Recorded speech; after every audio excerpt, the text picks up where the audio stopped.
All right, being 6 o'clock, call the meeting to order. We'll start with the Pledge of Allegiance. I pledge Allegiance to the flag of the United States of America and to the republic for which it stands, one nation, under God, indivisible, with liberty and justice for all. Chris Cole. Here. Chris Iden. Here. Ken Charneski. Here. Kelly Coyle. Here. Alex Sedmick. Here. Aaron Mishka. Here. Cindy Lee Buchowski. Here. All right, item number 2, national closed session later on in the agenda. Item 3, public comments. First up, we have Guy Friedel. Guy Friedel, 240 Ruby Drive, Kronenwetter. For once, I'm not complaining. I've noticed in the last couple city pages, articles about students, being short on their school lunch funds. And I'd like to propose that the village consider, asking people if they want to make donations. That would go certainly to the Everest School District, and I think a phone call to the Mosby School District would probably find the same situation there. So, purely voluntary, help out. We don't want children to go hungry, and the times are tough. Groceries are astronomical. We don't know where the economy is going. Hopefully it doesn't get worse. So the most recent article in City Pages said that a pastor in, I'm not sure where the pastor is located, but pastor of the Cross and founder of Gospel TLC had asked for donations and got 20,000. So I just think this is a good thing to do. I would make it, I don't want to see any arm twisting, would be my suggestion, just purely out of the goodness of people's hearts. Thank you. And I would start it off, if the board decides to do it, my wife and I will give $100 just to start it off. Thank you. Next up, is Bernie Kramer.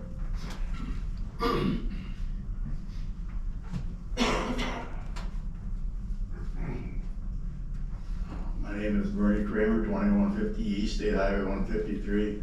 Mr. President and board members, you're going to have a resolution in front of you tonight that states a resolution appointing elected officials to the village board.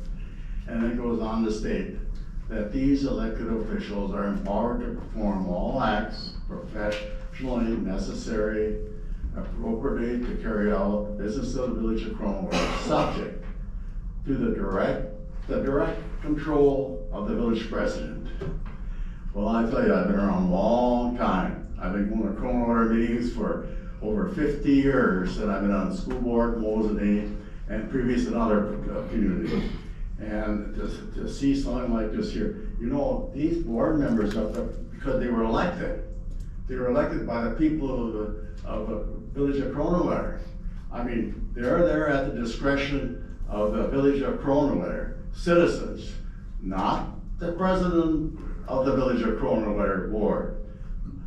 And I find that as a citizen not being appropriate.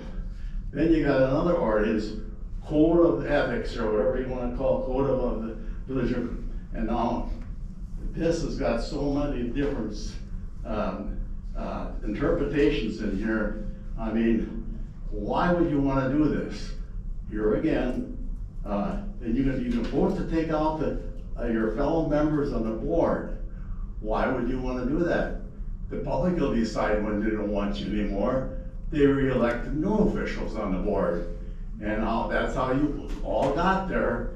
And we have trust in them. And the way I see it, the whole thing is that no matter what you're voting or what you think, your culture or anything, so be it.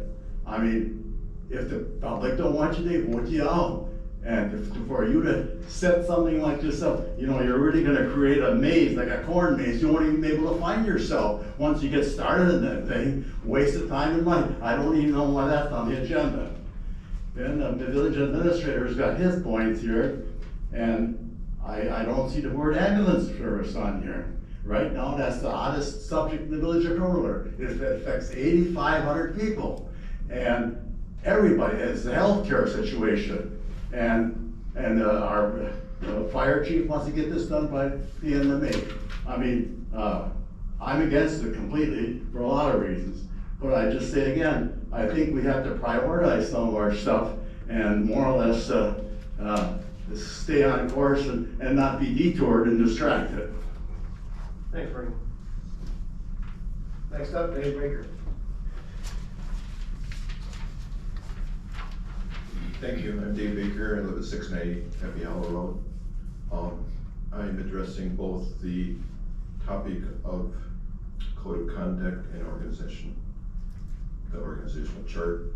So as returning and newly elected trustees, I trust that you will remember that you work for the voters that elected you and those that didn't elect you, those that voted for you and those that voted for someone else.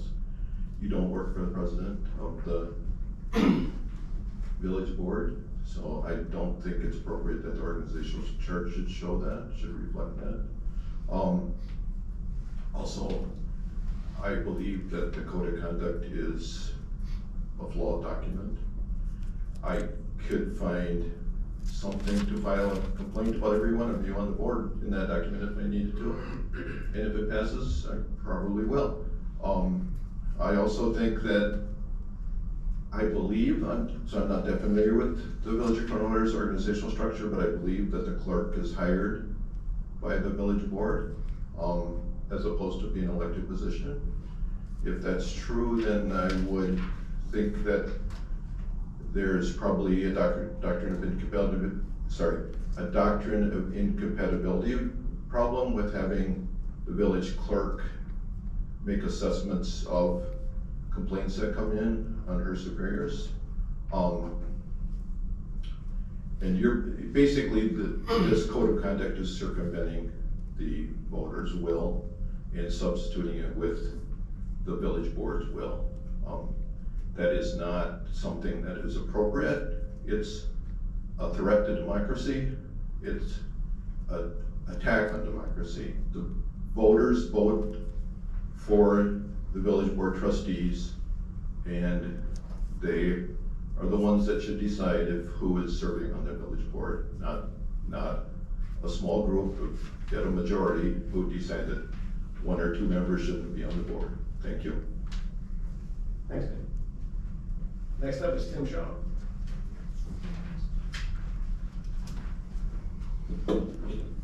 Thank you. Tim Shaw, 1225 Autumn Road in Kronenwetter. I concur with the last two people in regards to a couple of things. One, the code of conduct. We've already been through this a couple of times, and it's failed all the times. That in its infancy, it was only directed at board members and not at the general public. So apparently I could come here and swear at you people and not be held accountable. But if I was sitting in that chair and swore back, I could be. I think it's ridiculous. I don't know, I don't have any idea why it's even on the agenda again. Organizational chart, I agree that the board is elected. I think that misrepresents how things are, the hierarchy is. Not a major thing, but I'm confused by it. The committee appointments, hopefully, President Bowl, you've looked at them and taken into consideration some of our conversations. I think last time Trustee Charneski was, I think, intentionally bypassed for basically all committees with our conversations. He's got a lot of talent. I think he should be put on a committee that he can actually perform to his abilities, right? I think Trustee Coyle being on the APC when his wife is an employee of the village, I think is a conflict of interest. We talked about that. I don't know why that's not changing. The whole Randy Pfeiffer situation, there's been some concern about that. I'm not going to comment greatly on that, but hopefully taking that into consideration. Excuse me. Finally, I think there is a evaluation of the Lisa, right, tonight? I'm confused why that wasn't done previously. I mean, because two board members here had no experience. Well, they'll have to abstain on the vote, but, so my point is, I think we need to be a little better organized in the future, so, for that. Okay, thank you. Thanks, Tim. All right, moving on, item number 4, reports from staff and vendors. 4C, the administrative report.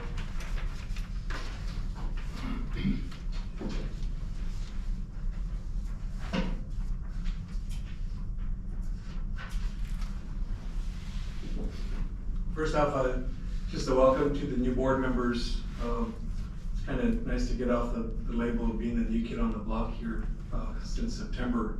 I've gone through two 90-day probationary periods. This is my second one. Welcome aboard, and looking forward to working with everyone here. As you can see on my report, it's pretty extensive. It goes through some public responsibilities that I have as well, but at the same time, keeping things with continued progress here on everything that we're working on. The roof project on here was scheduled through the 25th. As everyone can see, it's complete. I still have a final walkthrough with the contractor, and there's some cleanup that still needs to be done out there. We have some carpet cleaning tentatively coming out here for the office areas. This is annual.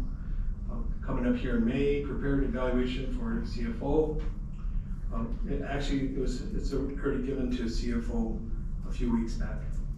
It's in the packet. And the road maintenance bid, that's something we have here for preventative maintenance. It's prepared for the village board. Developing debt management policies with treasurer's input. So a lot of things here that I've learned to not get discouraged is to stay on top of responsibilities here. So we come from a year of a lot of turnover in staff and things of that nature. It's not disheartening when we know we have to fix a lot of things here. And I'm always open. I'm always open for some feedback. But I will admit that there is a lot of fixing that needs to take place here after last year, and we continue to address those matters as we go along. Even right now, working with overs and unders here with the CFO, the treasurer, at least I'm able to understand things electronically this year. Last year they weren't around to that level, and I think that's been a big improvement. Reports come up pretty quickly and they can be manipulated, but your administrator understands how to go through that electronic system and pull up the same reports as your CFO and understand at the same time what she's doing. Mr. Mahoney is still, we have a ADA project that will be coming up here that finished design for the building, hopefully get it done before the next voting time that comes up. But we will have to bid that. We're taking it up to CLIP and trying to figure out a budget for that. Mr. Mahoney continues to mentor, not only me. I've decided to utilize his time wisely, and we have more than 2 or 3 people at one time every time he comes down here. It's not just for me, but I'm gaining a lot of experience from him. On ongoing legal stuff, the one thing I didn't mention on this legal stuff is the things that need to be fixed from last year that weren't addressed, and I'm just discovering them little by little. I can't bring them up because something new comes up about an ordinance, maybe some conflicting languages here and there. They're meant to be discovered. I think we have just some of the things that are on the agenda tonight. It's just on my list here. Also, just the open records policy that we want to put together and at least have a review here before we bring it to the village board and have everything that we need to go through. Open records requests and things of that nature. So again, it's nice not being the new guy on the block, but at the same time, the new guy always puts his foot in his mouth. So I'm used to that right now after a few months. I'm used to making some calls, asking some questions that maybe don't seem like they make sense, making some comments that maybe come out of the clear blue sky. And it's just something that has to be learned as we go along here. Anyone else that would be starting a position like this, but we have a good staff, and we're very good at working together to resolve whatever we need to fix. Other things here that have gone on for the public works side have to do with railroad assessment study, putting that package together and coming to a final bid package. Awarding here the road maintenance package for 2024, getting seal coated roads after we had done some inventory here in November of last year. I'm also the lead construction guy here for some of the design processes that are going for 90% lift station 8 and 4 design, and all the coordination that goes on for those dates to get those milestones, and some have been adjusted to for the lift stations. We're holding tight on the Kronenwetter Road and Miscellaneous Road TID coming up at 50%. Water tank maintenance and parks and just things that we had decided here on the budget last year. We're not sitting still. There's money that we asked for, and now we're trying to get it moving and get it into new picnic tables, new little backhoes, a new slide out that's being replaced. That was a safety issue. We have dugouts here that we're pricing for at the baseball fields. I think a lot of those kind of things that we're working on, and also the water maintenance, and a lot of some of it's here in the packet here with lift stations, components that fail after so many hours, working with harsh conditions and pumping some things that they really shouldn't be pumping. I think that covers at least regular maintenance. So yes, we do have a new water treatment facility that's in construction and ready to kick back into gear here now that equipment's going to be due. So we're ready to do that, and we had to kind of shut down here in January, February, but we're very excited about getting this done by the fall and having that water treatment plant up and running here very soon.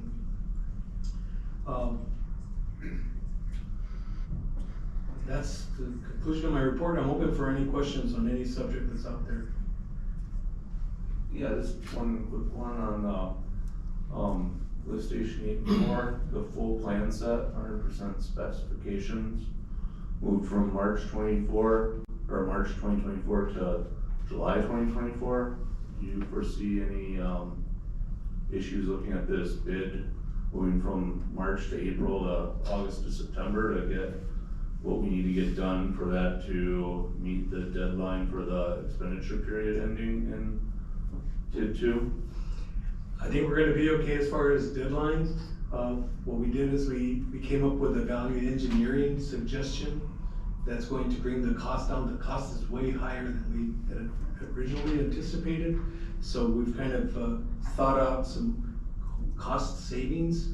So we're hoping to get that here in the next couple of weeks and see how much money we can save with this new bright idea. And it hasn't been me, it's Mark Thompson that used to work for us before that helped review that and suggested some items there for our engineer to look at, and I thought it was a good idea to look at those cost savings. What kind of, I guess, when you're saying the costs were coming in much more than projected, like what kind of dollar amounts are we talking about? I think some of the generator stuff, was not in the original budget. So I think 150K, I think, budgeted for that. But I know that when we first started looking at it, that was our biggest question. I think we did a review on the budget wise as well. We had questions on the cost of that. Yeah, I know when the original came in, we were looking, cause we were originally like 1.7 for both the lift stations, and it was coming in at 2.5. Okay. So we've just been kinda asking a bunch of questions of why and where, and they kinda had some thoughts of how to cut it back so we could get closer to what was originally budgeted, or originally thought. 2.5 total, including the TID money and the sewer funds paid for? Yeah. So we're just trying to get it closer to that 1.7, which was what we kinda budgeted for the sewer side, based on, those numbers. So if it goes a lot higher, we'll end up Yeah, being off. yeah, that'll throw off some of the planning, but, I'm sure we'll go more into a deep dive at the next, utility committee meeting, but I was just trying to get a. Yeah, as long as we get the numbers. Yep. Yeah, I think we'll have that alternative plan here on May the 15th that would, should provide us some cost savings. Okay, yeah, So so, maybe after the UC, but at least we'll have an idea of what we're talking about. okay. So as far as the water treatment plant, so is all the major components in place now? Is that all arrived? So that still has, it's due to arrive here in June. Okay. I haven't heard of any major concerns or any requests for change of time, change order. So, and I'm going to say that we're gonna get away with that. I was But curious. it might happen. Okay, well, I talked to Lisa a little bit about this, but the 2023 over/under balances, when can we expect to have final numbers? Do we have to wait for the audit to Can we talk about be that when we done? get to that point? Well, it's on his report, so, okay. Okay, yeah, we'll do it when we get to that agenda item. Okay. A while back, there was some grant application for Upland Road. Do you know? Yeah, I got some. Progress on that? It got submitted. You Yeah. got the grant? I got the grant submitted. It had to be submitted before, I think it was April the 3rd. I submitted it. Okay, so Yeah. when do we know? I'll have to chip into that. Okay. Let you know. Okay. Now, you're talking about Dan Mahoney mentoring, no, you're talking about payroll. Is Sarah training to do payroll? I mean, because before, when we were talking about the org chart,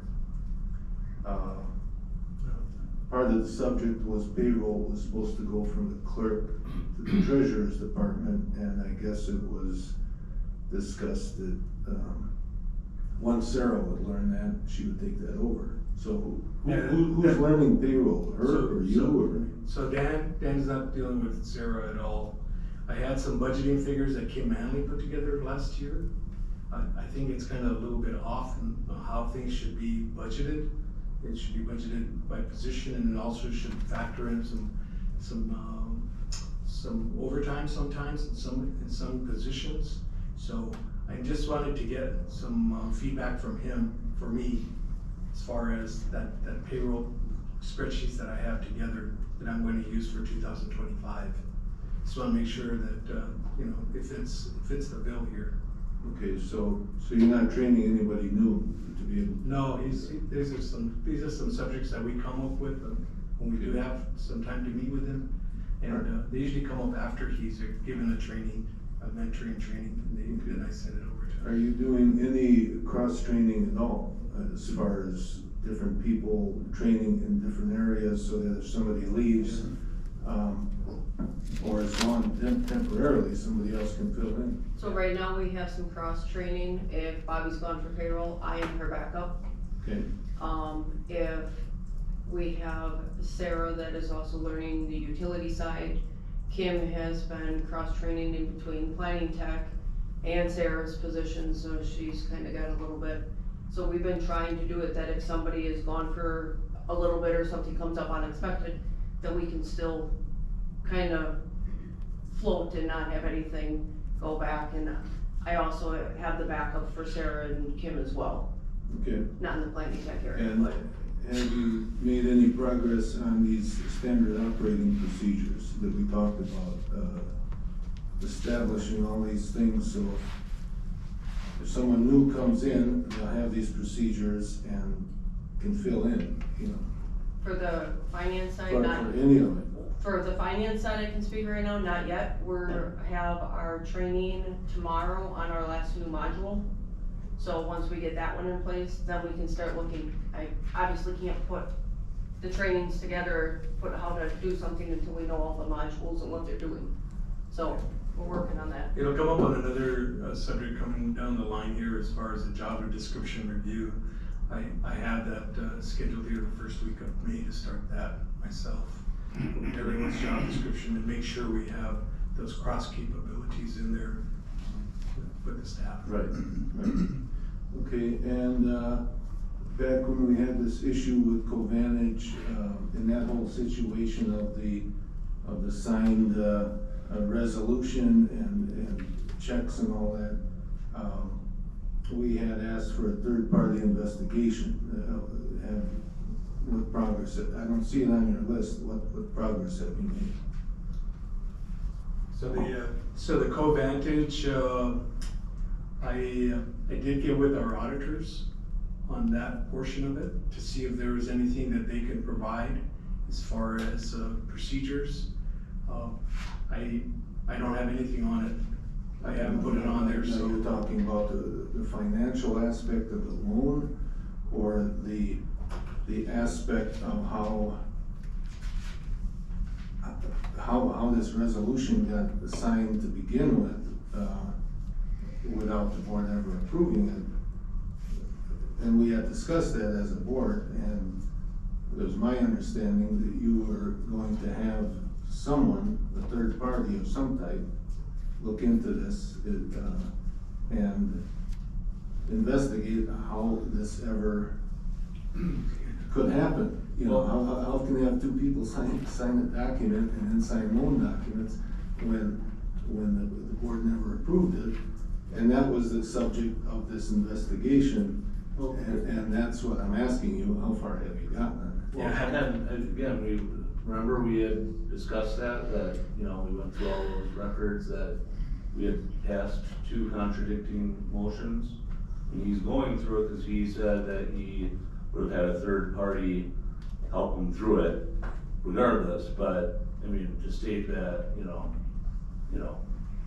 your interpretation is that we're gonna go on some sort of witch hunt here, basically trying to find out, well, how, rather than focusing on making sure, you know, that type of thing wouldn't happen again through some sort of procedure or implementing some sort of policy. I mean, you know, Well, I that's don't know what why we we're, need. why we're rehashing that whole Well, topic. because I have It's a not question even done. about it, because that's what the board had talked about. It's not a witch hunt, it's exactly what you're saying, find out what went wrong, so we can, make sure it never happens again. And we, to my knowledge, we've never, done any kind of investigation that has come to the board about that. So that's why I'm asking you. So, where we're at. item F addresses that, so developing a debt management policy. And basing that policy on past mistakes, so that's part of, that's converted into something like this. Not just finding what went wrong, but finding how it's not going to happen again. So that's item F, that's how that got turned into. And yes, we will have a third party look at that debt management policy to make sure we're doing what a municipality should do. So you're not having a third party find out what actually happened? As part of the debt management plan, that's what we're gonna base it on, is fixing, and fixing for good, and maybe have something to train here afterwards. Okay, and, the railroad accessibility study, is that coming to the board yet? No, it got stopped at APC. Okay, well, we'll have to bring that to the board, because, that was a pretty big project. As soon as we get somebody that'll submit a bid that will stand behind it, we'll bring it.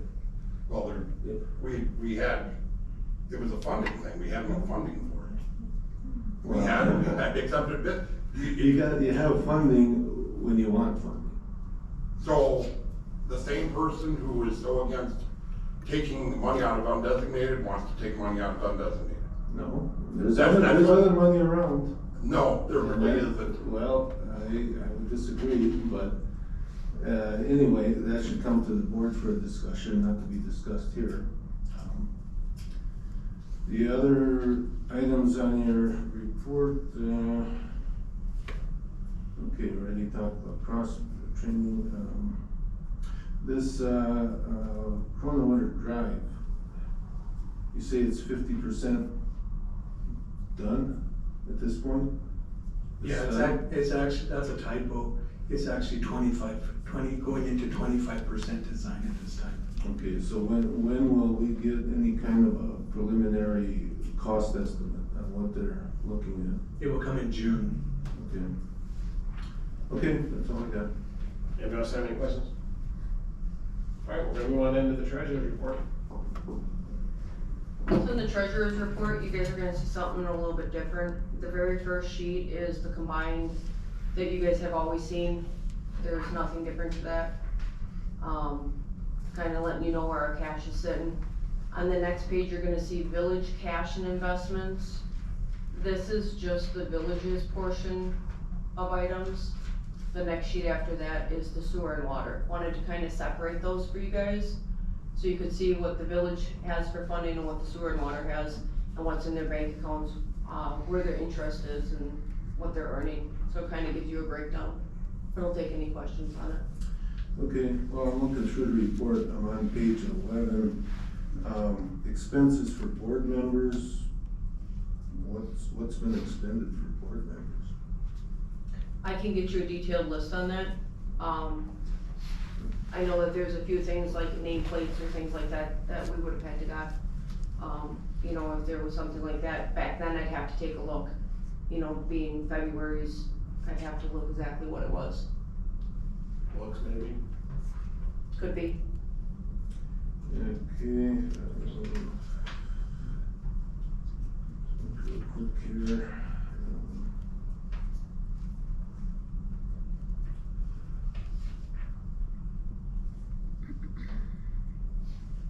Anybody else have any questions?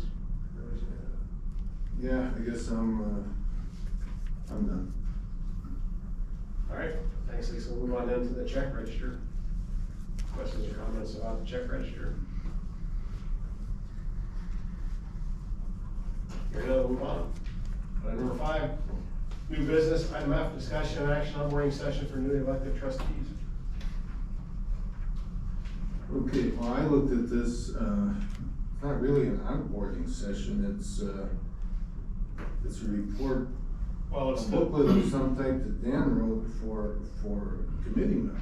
Well, yeah, so it started out, I guess, as when you were on the ABC, you guys recommended this very item. And when Kelly and Alex got elected last year, you recommended it be put on hold so you could try it out on trustee Coyle. And so I don't know if, Kelly, if you ever went through that? No, never have. That process? But I knew we had done something, or had something set up, so I wanted to bring it back to the ABC so we could finalize it, so we could have something that we could hand out, or even possibly do a new trustee training or orientation. Because, I mean, there's a lot of things that the new individual doesn't know when they, when they grab a seat behind the counter there.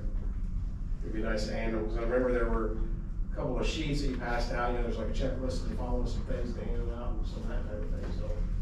Yeah, I remember the, checklist, but frankly, I don't think that's enough by itself. I think, especially with Dan Mahoney's experience, he has a long career, very good reputation in this area with many municipalities, cities and villages. He's very knowledgeable on this stuff. I can say it could probably be helpful even for city ones. It's easy to get into kind of, I won't call them bad habits, but,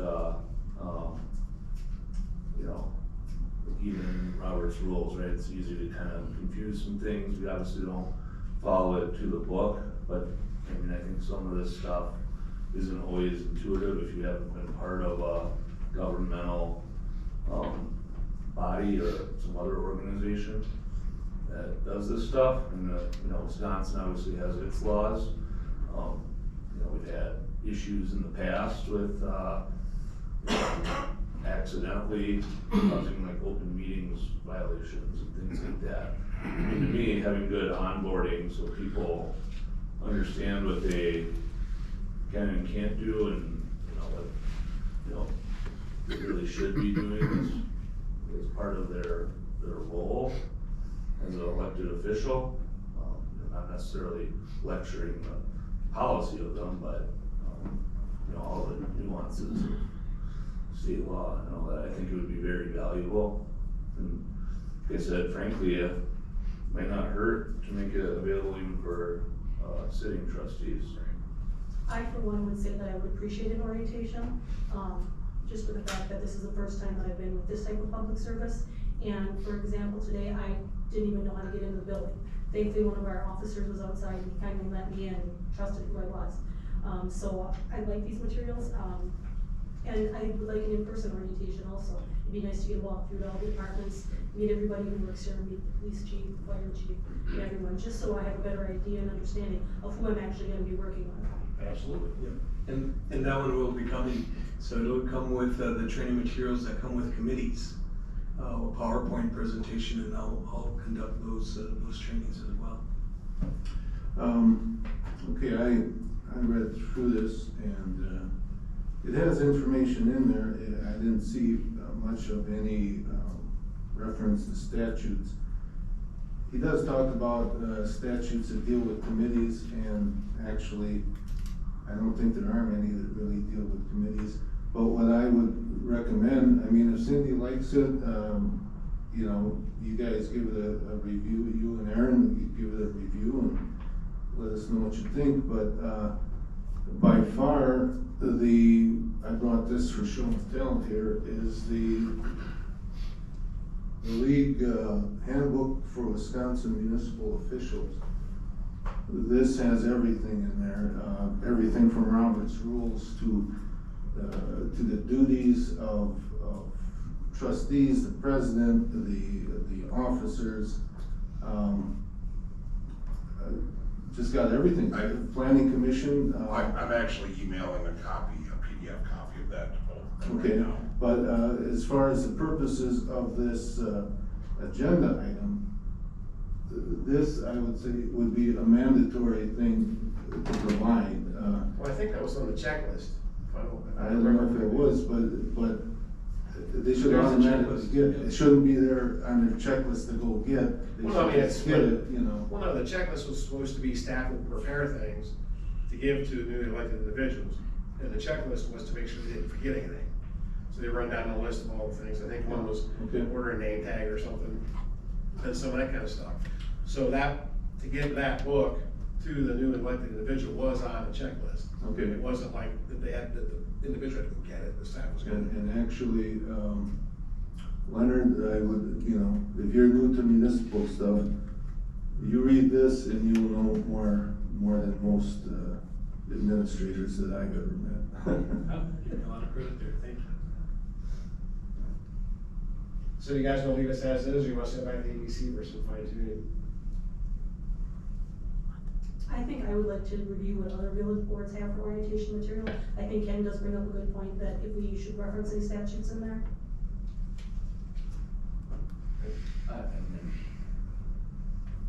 I don't necessarily have an issue with this stuff here, but I think it would be valuable for the new trustees and even existing trustees, if they can make it, have in-person orientation as well. I mean, Dan Mahoney is very knowledgeable of this stuff. You might have some tips and tricks. And frankly, when you get a big, giant book of that stuff, right?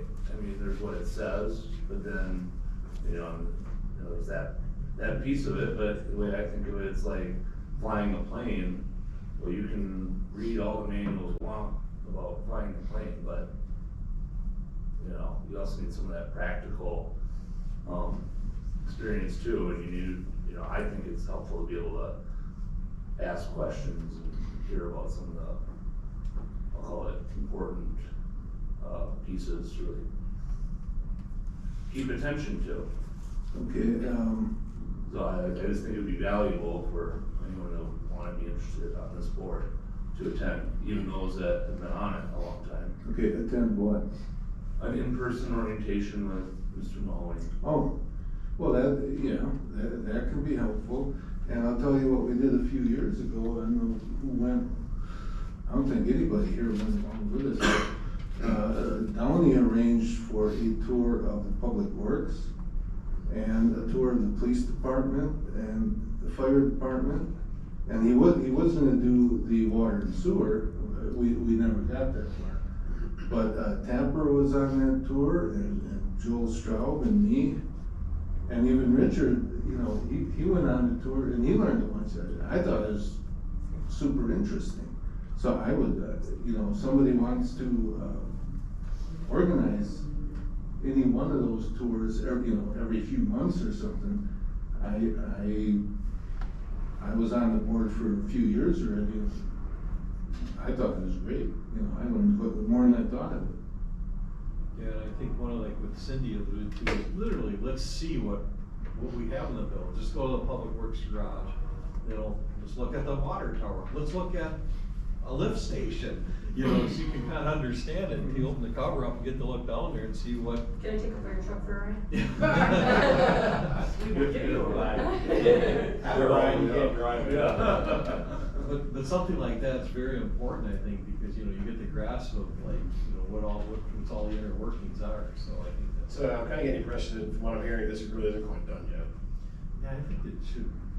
This should reflect the things that we're just talking about. Yes. You know, incorporating some of the more important statutes that Ken mentioned, and some of the things like the tour and visiting some of the things, that type of thing, so. I definitely think a in-person orientation would be beneficial. So you can meet the staff and basically see what everything entails. Well, I think we can do that without a policy too, like you can send this to EPC in the future, but we can still do like, right? Well, this is kind of where it fell apart, right? So Ken mentioned the tour that Richard did. Well, that was Richard's thing. It wasn't in the policy anywhere. So now Leonard is the administrator, and that may not have been his style to do that back then. But that's what we like to do. So if it wasn't written down, hey, do this, he isn't gonna do it. Unless somebody says, hey, you should probably do this because we used to do it. I would say, take 2024 and go through this stuff, and the things that work out, just add to the list, and maybe by the end of the year, you've got a good tried orientation thing. And these tours, I don't know if they'd be something to do every year, because you do them once, and I probably wouldn't go on the next year. I go maybe every few years. But even like with the tours, like looking at what equipment, like the new fire truck, or looking to see what else is, and you get an idea, maybe look at the Public Works trucks. Oh, You yeah. know, to see how, if they're needing replacement, or just kind of good to get yourself familiarized with our equipment personally, you We can know. take you out to see the new roof. The other thing is now that we started doing the CIPs and looking at future projects that need to be done, and that you can also have that list, and as you guys are taking the tours, you can look at what's needed in the next year's budget.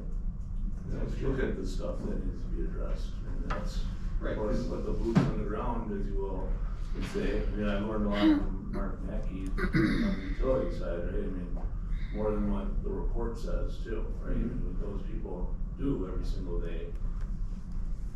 In parks, roads, whatever, right? Fire truck. So you guys wanna do this? Well, I don't know if we need to work on something solid now, but just proceed, have somebody organize 1 or 2 tours and play it by ear. I move to direct staff to, set up a in-person orientation meeting for, the new trustees and any other members of the village board that wish to participate as well, with Mr. Mahoney, and also set up, tours of various departments. I second that. Okay, a motion by Alex, and a second by Aaron, to recommend staff set up an in-person orientation and to provide tours. Well, I guess before we go ahead with that, you guys got jobs, are you available, during the week to get away from your job to take a tour like this? One, we can, It depends. Well, I mean, right, the staff and the trustees can work it out, right? I mean, Well, as long as they have the flexibility, I mean, otherwise why bother if they can't attend? Before we go any further though, too, were we gonna address the fact about reviewing this document that's here in front of us for, statutes, to put that in statutes, the handbook that we were talking about, the orientation handbook? Oh, yeah. Should that be part of the motion? Well, it'd be different. You can make a second motion. Which handbook are you talking about now? This one that was in the packet, the orientation. Oh, this one? The checklist or the write-up. Yeah. Should it go back to APC? That's what I was thinking. Yes. Yeah, we can send back APC and just continue to build on it. You'll watch it. Yeah, yeah. All right, so the motion and a second is to allow for the in-person training and the tours. Any other discussion? Hearing none, all in favor say aye.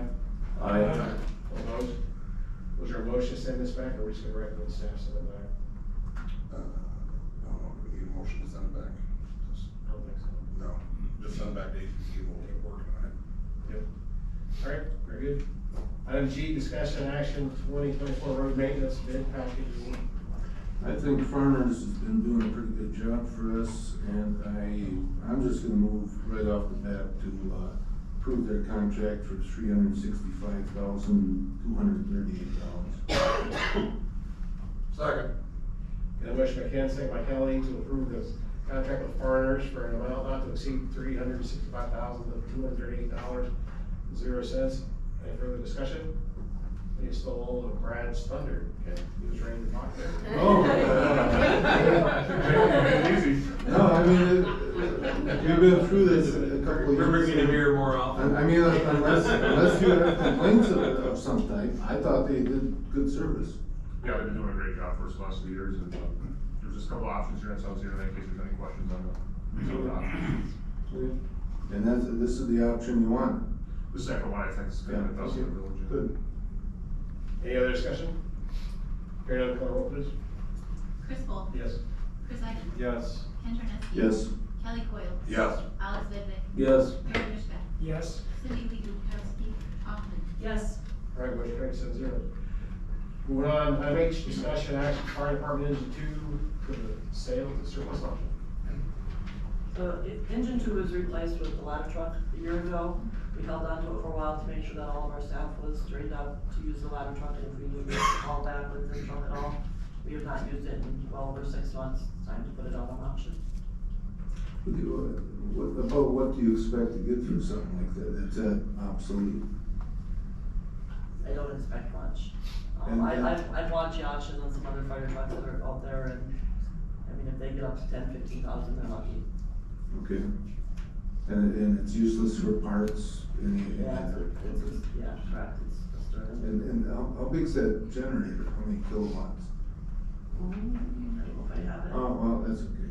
Sorry, I apologize. I'm gonna buy it anyway. There are people that collect them. There are, maybe, I know over in Eau Claire, there's a gentleman who turned the fire truck into a pizza truck, so maybe he'll be looking for that one. Well, they turned some of them into beer trucks down in Milwaukee. Don't give any of my guys any ideas.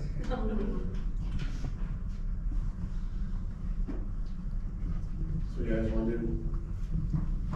Yeah, I'll move that she, puts the, 2000 Sterling, engine number 2 up for surplus auction. Second. You got a motion by Ken, a second by Chris to put the engine 2 on the surplus auction site. Any discussion?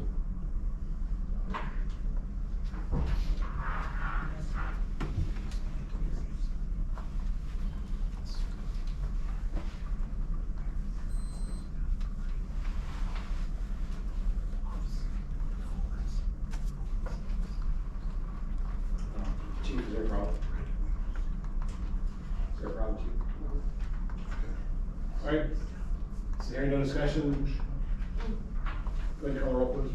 Chris Bull. Yes. Chris Iden. Yes. Ken Troneski. Yes. Kelly Coyle. Yes. Alex Vidvik. Yes. Aaron Mishka. Yes. Cindy Lee Guzekowski. Hoffman. Yes. All right, motion carried. Feel free to list away, Chief. Thank you. Item I, discussion action, additional village-owned supplies for surplus auction. There's a list that just kind of states, some of the material that we'd like to put out on the auction. Most of it being that we got new phones in the office, so we'd like to put the old phones out. And then we have a printer that nobody has used in, well, since I've been here. So it's just sitting on a desk, so we'd like to get rid of that. And then there was a large map printer that used to be in the DPW's office that hasn't been used either, so just asking to put those out on the auction. Now, Leonard, that large scale map printer, it's not something we can still utilize, or is it beyond? So this? I've checked with our copier company, it's no longer supported. I had somebody else come in from the county that's worked on one of those printers as well, and he couldn't get it going. Oh, okay. So there's something wrong with it, but I can't get it supported to be repaired.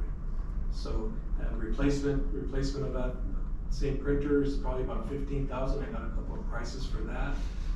We just don't do that much printing anymore, but to put in well, it's not supported, so it can't be repaired. Okay. So it says estimated value 5,800, it's not worth that, right? Not unless somebody wants to take it and fix it. Yeah. And we can make it a hobby project, maybe an architect or somebody like that. Yeah. Okay, and I guess we have another issue with, say when people call in and you gotta use your cell phone, it just occurred to me, if a guy had a conference phone, like a speaker phone that, you know, was hardwired, if that wouldn't work better for that purpose. And I'm wondering, are any of these phones you're getting rid of, are they like conference phones of any type that might work down here?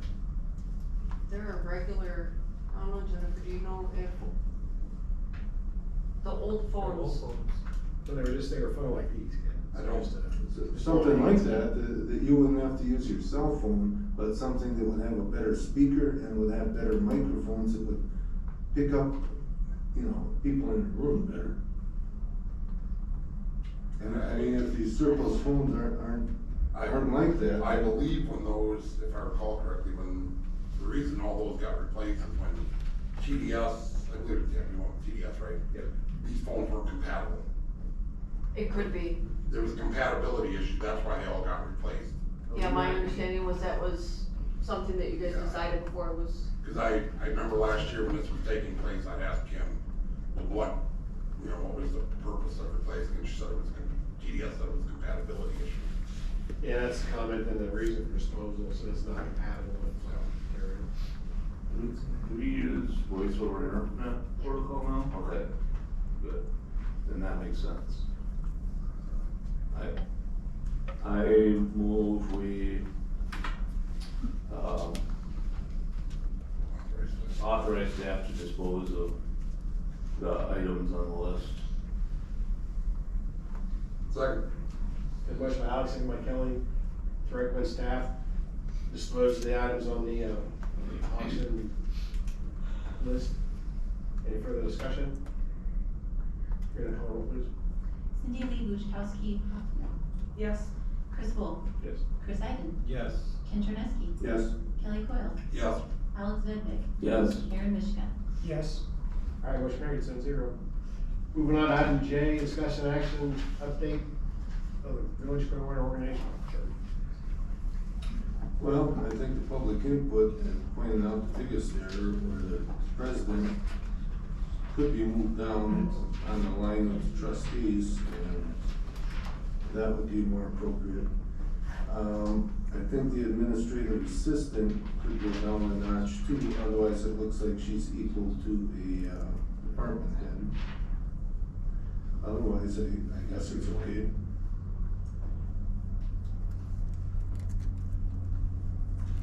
And the reason we brought this to ABC is the original org chart is very convoluted and hard to read.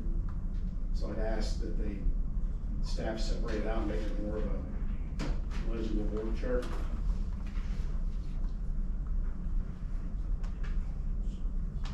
I would agree with what Ken had to say, that the way I look at this org chart right now, like, some of our village members have represented here today, it looks like the village president is above the trustees, where they should be in line, in lockstep with the trustees. And then I agree that if you move the administrative assistant just down a little further, because right now it does look like they're on the same line as a director position. And it was a little misleading. I know how it works on the piece with administrative assistant, at least in our company, it's just whoever reports to a specific person, they're all on the same level. It doesn't necessarily convey they're higher or lower, it just says those people report to that person.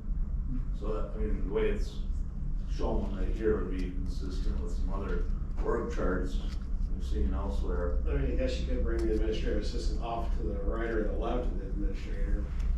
Too, I've seen that too, where it's like an executive secretary or something, might report to them. Well, it could just be straight down one notch and still be right below the administrator, but not on the same line. Cause if this is supposed to be a visual representation, it misleads, it could mislead people to think she's a department head. Yeah, I can see that. I mean, I guess I don't see what the issue is, why that even. It's just a little misleading to some people who aren't very familiar with org charts when they first look at it. Yeah, not a big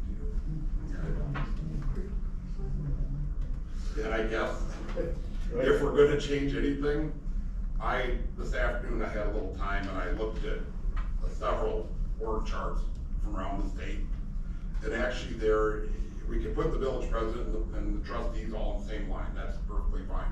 There actually is one group above the board, and that is the village residents. I saw it on multiple org charts around the state. And, if we're gonna make changes, let's go ahead and put that, because they would be above the board.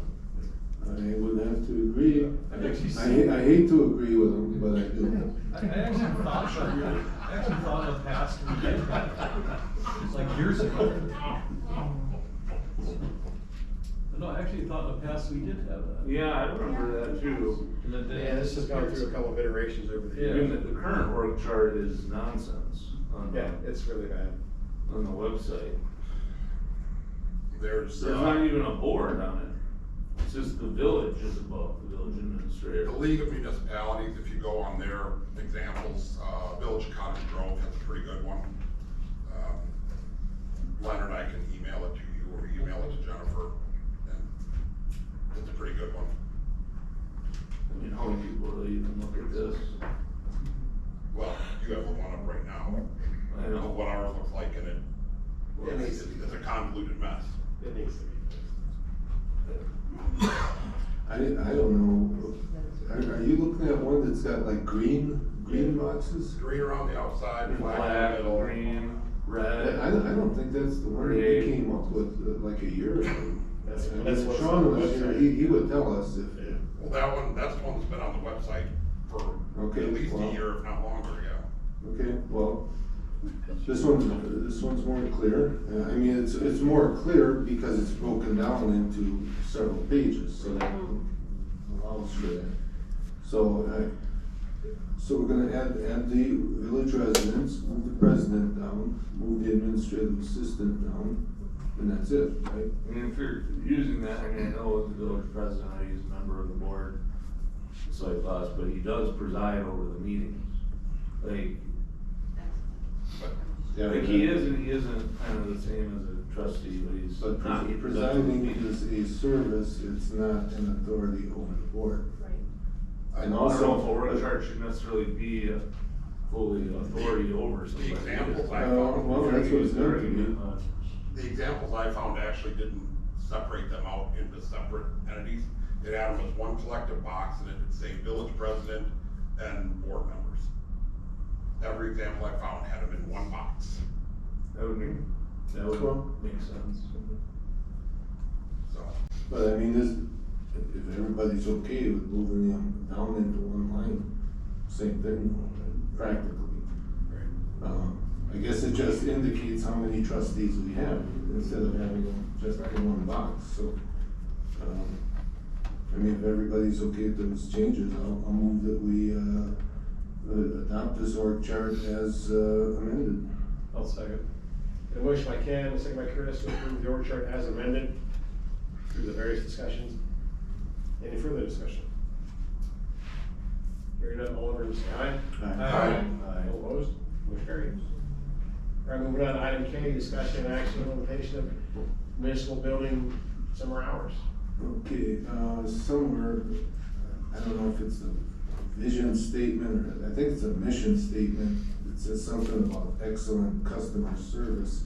So I'm against reducing the hours on Friday, but at the same time, I don't think we need the full staff from 7 to 8 or in those Friday hours. So if they are going to expand it to 7 AM, maybe split the shift, so only like 2 people are on duty 7 to 8, and then they're the ones who get off that Friday, and then the other 2 come in at 8, and then they cover Friday afternoon. So so the office is open Friday afternoon, you know, for the convenience of the people. I know it can be kind of irritating to get in your car or whatever and drive somewhere and want to do some business, and then they're closed up, you know, especially government. When you got a taxpayer, they're like, you know, I pay taxes and they can't even, you know, be open here. So I think that's maybe a better plan than. Well, as was presented last week in the APC meeting, they showed the examples that Rib Mountain, Wausau, Rothschild are all have that summer hour thing, so it isn't like we'd be the only ones doing that. It makes a lot of sense, allows people to come to village either before work, after work, and historically, there hasn't been a lot of people coming to the village on Friday afternoons during the summertime, so they did their homework on this. Well, I mean, they say Rib Mountain, Wausau, Rothschild, and then you reach out to Kaukauna and De Pere. That's a pretty far stretch, so that must mean everybody in between who are not these people probably don't do this, otherwise they'd be on the list too. So I guess a guy can find examples of whatever you want to find if you look around, and that's fine for them to do. But I think, and I got nothing against opening at 7, because that's a good idea. But at the same time, if we only have a couple staff members at 7, that should be enough to cover whoever wants to come in. And if Friday is slow, just, you know, a smaller crew in the office can also take care of that reduced workload. But at the same time, they maintain the full hours that people expect. So did this come from a request from staff, or just to be better stewards of resources, because that there's not as many people using the village during the summer hours? This came from staff. So, given the examples that were around us, and even some of the quality of life issues and life balance issues with families, our staff, and things of that nature, they look for examples around and put these justifications in there, just like some of their workers, their counterparts at other municipalities. So they're not concerned about getting their full paycheck? The hours change, more hours are front loaded on the first 4 days, and then they get off early on Friday. Okay. Yeah, they come in an hour early for 4 days, and then that makes up for the hours they close on Friday. Yeah, four nines and a 4, yeah. Right, and that, like I say, nothing wrong with that, but I think they should, you know, rotate and keep the full office hours, because after all, again, the top of the org chart is the taxpayer, you know, and that's who they're here to serve, you know, ultimately. Yeah, I only suggest the rotating hours always comes into conflict with staff wanting to take off, or emergencies that come up, and you have certain hours in there where somebody's gonna have to go home and there's not somebody to cover. So I think my suggestion would be to to have all staff during those hours. If somebody falls off there there's always coverage, I think. no surprises. I think providing additional flexibility for staff like this, you know, frankly, right, I mean, the municipality, right, we're limited on, you know, monetary compensation at times, right? We wanna be good stewards of our tax dollars and everything, so I think things that can, be an additional benefit, especially in the competitive job market we still have, that doesn't cost more tax dollars, in fact appears to save tax dollars, the energy cost savings and some of the other pieces here, is a wise move. You know, I know that was something, my first employer, you know, having that flexibility with the schedule is a lot more, valuable than, you know, some of the monetary compensation that you know, get now in the private sector, for example. I know that's something our company too has looked at, and I mean, I know that's with remote work and whatnot, but the large amount of turnover we've had in our, professional staff, even at our company, you know, one benefit they do offer, something that, you know, doesn't cost them additional dollars and has helped, at least head off some of the turnover we might have otherwise had. So, I mean, to me, I think it's wise to do something like this. The other comment I wanna make is, you know, to the village board as well, understanding the normal working hours, even with people who are quote unquote salary. You know, I know there's been commentary of, trustees showing up, you know, if the office normally closes at 4:30, showing up at 4:29 p.m. And expecting staff to stay longer. You know, does that have to happen? I mean, generally, right, I mean, it's courteous to also, set up appointments if possible with staff, or at least to work with them in normal business hours unless there's a true extenuating circumstance. So, I think there's a couple things to look at this on this, but, you know, I relish the opportunity to provide, the additional benefit here that doesn't cost the taxpayers additional money, and in fact saves money.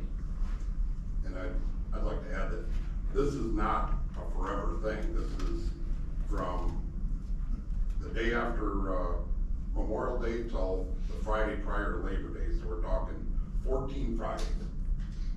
Out of 52 weeks in a year, we're talking 14 Fridays during the summer months. I don't think that's a lot to ask, and as was pointed out, is that there is not a lot of traffic that had been coming to the village on Friday afternoons during the summertime anyway, so. And we still have the policy that, there is a contact, somebody has to take home the cell phone to contact number, right? You guys still do the cell phone thing where? We have a manager, I call it an MOD, they're on duty all the time. Okay, so, and that number's posted at the entrance where if a citizen had to get ahold of somebody? It's left with our staff. Oh, there we go. Yeah. Well, it just seems to me that every other weekend, having basically a 3-day weekend seems pretty fair. And, you know, everybody wants the staff to be happy and all this kind of stuff. But we can't forget what we are here for, is to serve the public. And, as far as, you know, Friday's slow or whatever it is, we have no information on that.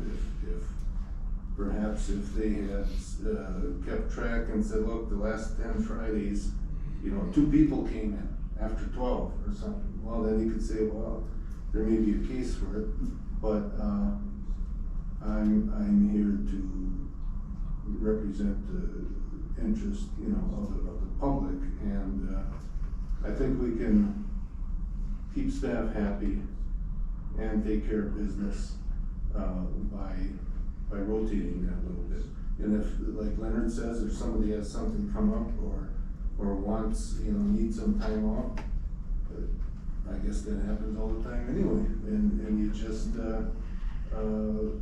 make arrangements and somebody else fills in for you, or however that works out.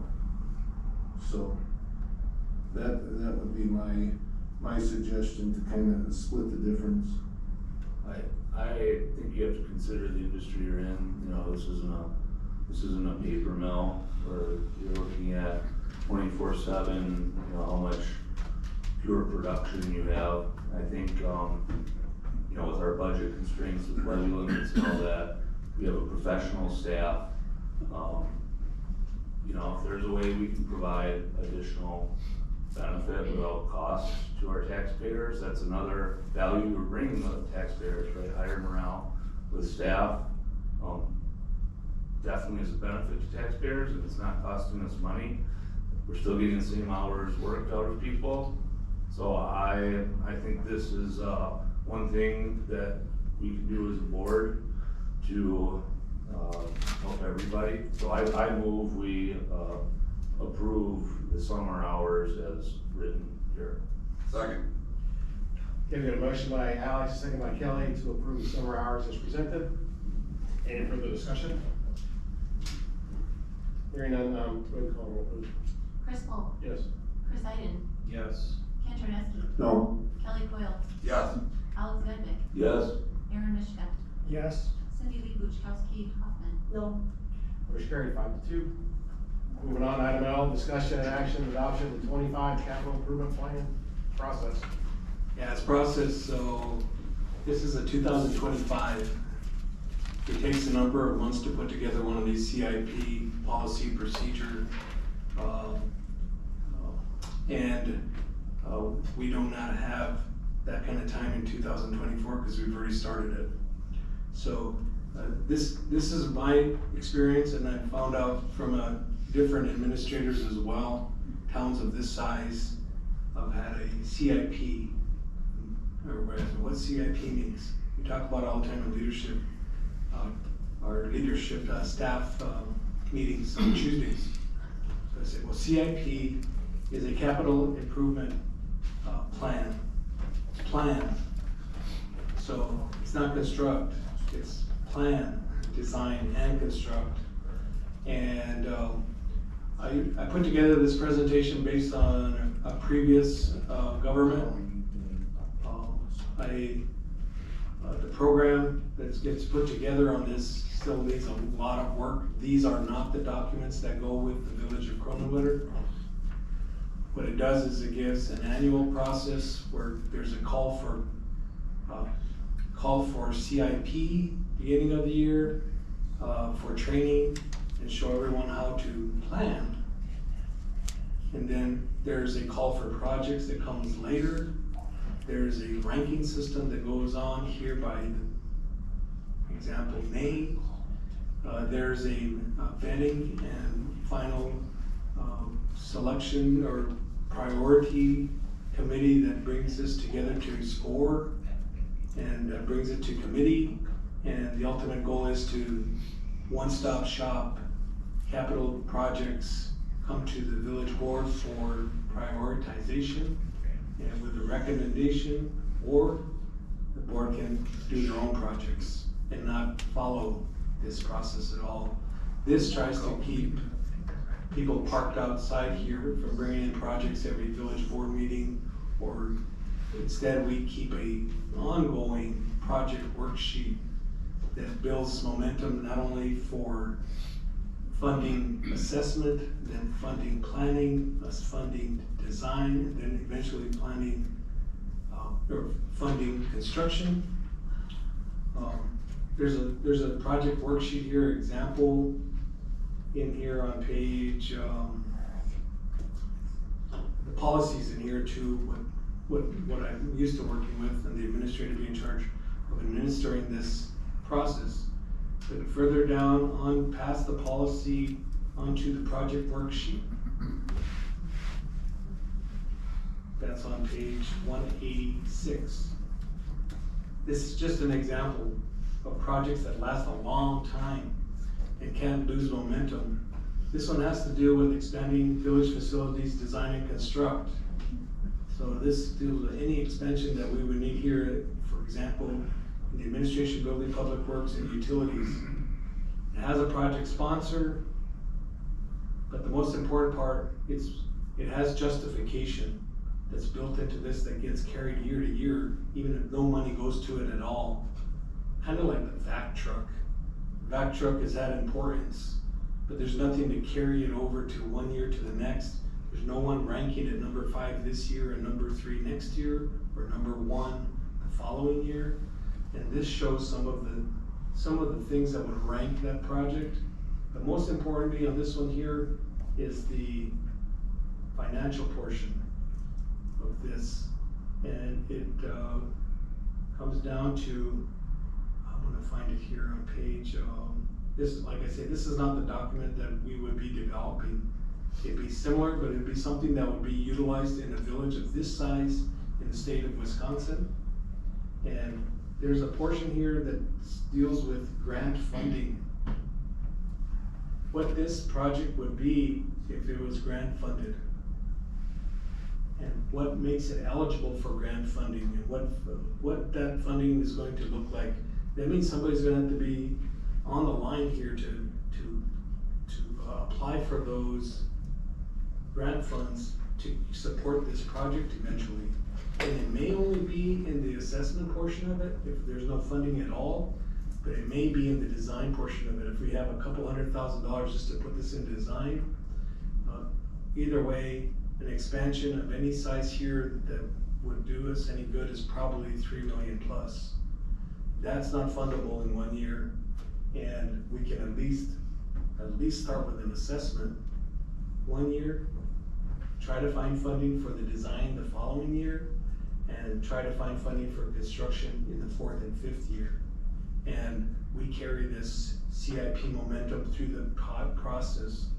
So this is just from my example of my experience in administering a CIP program and keeping projects moving forward with an affirmation if it continues on page 194. It shows a process of how it's affirmed and moved forward. It can be taken off. So resources that are available for me on this, I went to that grant workshop here my first month as administrator. These Ruker Milky, they were actually the first ones that were selected on our railroad assessment, but they have good pricing. And they held a grant funding workshop. So I asked them if they had any experience working on CIP, at least the documentation that's required in finalizing the procedure, policy, and something for adoption by a village board. And they did. And they actually work with municipalities our size, maybe different in diversity, but at the same time, they would be able to assist, take my templates and say, is this what you're looking at? Can you custom produce one of these here for the village of Kronenwetter? And they said yes. And I look further down the line because I want to be strategic. When we have one of these processes in place, for instance, on the expansion around here, we're looking for grant funding, we should already start looking for grant funding before we even get this approved. To give it an option, to give it more priority. So they also gave a proposal here for grant funding support. So I am, like I mentioned earlier, when Trustee Charneski asked me about this grant funding for the road project here in Putland, I'm able to fill out those grant applications, but at the same time, the volume of grant applications once you have a CIP is going to go from here to here. You'll have much more grants that you're going to want to go after. Especially when you're funding a $3 million expansion of something, you do not want to take that out of the general fund. You want to have that out of some grants. So that's here on 190, let's see, I think it's 197 is the grant score. This is just an example, but what the action is here is to approve the administrator to continue to move forward with this type of a program for eventual presentation to, I already showed it to APC, but the final package would go to APC again and come back to the board with something that is an approvable item. And have that together for 2025. This is an excellent budgeting package as well, because these things converge onto presenting the CIP by August, so that we can plan for those capital improvement projects to be approved for the following year by August.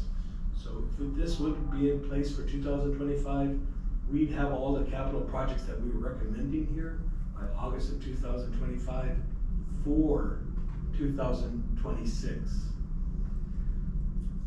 And that's, I'm open for any questions regarding that, but just looking Okay, for some well, direction. I understand what you're saying. This sounds like an administrative decision on how you want to go about doing your job. I don't quite understand why the board has to approve this. I know in the past, we did something similar to what you're talking about, where our budget went out 5 years. And for some of the bigger items, like when we talked about Martin Road, we had, the budget for, 500,000, 4 years in a row. And that was, to me, it sounds like a more informal way of what you're describing here, but we've done that, and I guess a lot of it has to do with the department heads establishing what they think we need to be moving forward on, discussing it with the administrator, and what's stopping you from implementing your own plan based on this without us telling you to do it? Yeah, so I'm implementing it anyway, as far as that project worksheet. This is actual live project worksheet for the expansion. What's different about coming to the board is they actually adopt the deadline for bringing these capital improvement projects to the board to fund by August, by resolution. It's ingrained in when the deliverable will happen I'm not sure, I'd have to work with these people here that have done it for other municipalities, but it's an annual process that's written in the deliverable, and the board gets to approve CIP for the following year on August 25th, for example, and they have to see it by that date and approve it or disapprove it. That way they know that they've gone through the CIP process and they adopt the process. So they can't stop the process from going forward. It has to happen on that date. It never goes past that date. So, okay, so you can do this on your own, but you're saying if we approve it somehow, once it's in motion, it can't be stopped because it's in a resolution that says it has to continue? You adopt the policy. You adopt the policy at the beginning. The first couple of pages that have the full policy in there, Okay. have full authority given. The board is the only one who gets to approve what the administrator brings forward. Well, we do either way, right? Whether we approve of this plan, or if you do it on your own and you bring it to the board and say, here's my plan, I wanna, build this bridge over, Bull Junior. We can approve it or not. I guess, is there any difference between what you're describing and say, you doing it without our approval? Is there still the same public input, committee input, committee involvement in establishing these plans. I don't like the idea of getting away too much from the committees and you creating your own committees of people who you choose and getting away from the public representation that the committees have. You know, in the past, like I say, we went out 5 years and whatever the particular plan was worked on through committees. Is that any different with what you're suggesting here? No, it's the same. It's the same what you're bringing up. It's actually something like, for instance, Village of Weston has just adopted their CIP policy here in 2020. It encompasses existing committees and how it gets through. That's why I tell you, this has to be written for this village. Well, I guess from my standpoint, it just seems like if it's a good idea, you should just do it. I still don't understand why we need to implement it into a resolution to more or less force you to have your work done on time. I mean, can we count on you to have it in by August, whatever this deadline is, without us implementing something that makes you be on time? Yes, I won't be here forever, so this takes care of the next 10 years of administrators. I thought you were here, you had a contract in blood. I know, but I tell you, when somebody gets in and they say, well, I'm gonna start off and give me 6 months of mentoring, I can't get your CIP projects to you on time for August, you're gonna say you have to. Well, I know, I mean, my input on this is something I've been pushing, however we want to say. Is people hear feedback? Yes. I don't know what's causing that there, but, something I've been pushing to get implemented. Is it still going? Yeah. Okay, something I've been pushing to get implemented for utilities, something that was sorely lacking kind of I know we had the staff turnover issue in 2022 and all that. I do like the idea of having some of these processes codified somehow, either by resolution, policy, or both. We really should be doing this capital improvement planning as well as the financial planning associated with that. A lot of these big needs that we have, for years, frankly, this village has gotten away with kind of doing the least cost or the bandage approach to a lot of things. But obviously now, we've grown as a village. We have serious capital needs. I mean, look at the filtration plant, look at the lift station conditions. I think this has been remarkably successful in the utility side that we've implemented this. We're in a much better financial position on the utility side. Frankly, it's kind of been a goal of mine to bring that to other departments in this village to kind of run it. That's kind of run as its own business, using that same type of thinking for the other departments, right? An essential service that the village government provides, like the parks, our roads, our police department, our fire departments, having that long-term plan for the capital and the associated financing is ultimately long run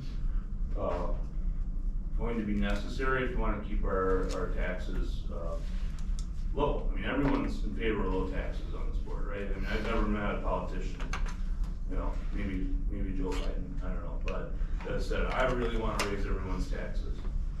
But, at the end of the day, you know, we're all in favor of low taxes, how do you get there, while also making sure we're investing long-term for our village? I think long time, will continue to perform well, but, you know, you also wanna, protect yourself from the hit by a bus theory, as they say. You know, you don't want one person to be so indispensable that if they're gone, you're reinventing the wheel entirely. Well, right, and I think this goes hand in hand to what you'd asked earlier, Ken, about the, where we were at on the SOP aspect. I think that certainly, that you were saying, codifies it and, really makes it, an SOP for our processes in this case, so. Yeah, when I came on, I know that I had asked people for their capital improvement list, and I got stuff and I brought it to the committees and people are like, what is that? We don't want that anymore. So I was crossing off things because some things were on there that shouldn't have been anymore and everything else. So this is just another way to make sure that the village is moving forward. Right. Well, that's kind of a carryover from a year or two of you know, convolution here. But Alex, you're talking about the water treatment plant and how successful that's all been, but that's all been done without implementing what Leonard wants here, and that's what I'm saying, this can be done without this. And as far as an SOP, it's still documented here. And if we get a new administrator that says, gee, I don't know how to do that, well, it's not gonna get done whether this is in code or not, because he can't get blood from a turnip. If he can't do it, he's not gonna do it. And if he can do it, we as a board should be on him or her to say, hey, here's your deadline, and you gotta do it. I just, not that the idea is bad or the process you're describing or the forms, it's just the idea of trying to force it through a bit of legislation here. And the other thing is, just because it is, you know, enforced by resolution, or I guess you want resolution, doesn't mean it's gonna go anywhere. As long as you're here, it will. If somebody else comes, we've had other resolutions that some of them get forgotten couple weeks after they've been passed. Do we currently have a company doing the work that you're asking of Rupert and LP? Do we have a company that is? No, I'm the company, Okay. because I did this on the last couple of governments that I worked at. I bring this with me, but I'm not familiar with Wisconsin municipalities implementing these types of programs. It's similar, but it's not where it should be. So Rupert Milky's supposed to coach you on how to do this, or how to get grants, or what? I actually give them what I'm used to doing, and we've already met on that. That's how they came up with their proposal in the first place. And they see my vision, and they say, well, you know what, that's not any different than anybody else, what everybody else is doing around here. And I said, well, is that true? He said, yeah, we have a village with 8,000 residents here in Wisconsin that just adopted a CIP policy, and it looks similar to this. I said, well, that's kind of nice to know. Can you help me out? Because I'm kind of shooting in the dark here, because I've used stuff from other states in these documents, but I'm looking for something that's already worked. So like these quotes for cost, they're not legitimate? No, they are legitimate. I mean, they're within my resources to utilize it if I have a budget for it. But I try to do most of the work myself.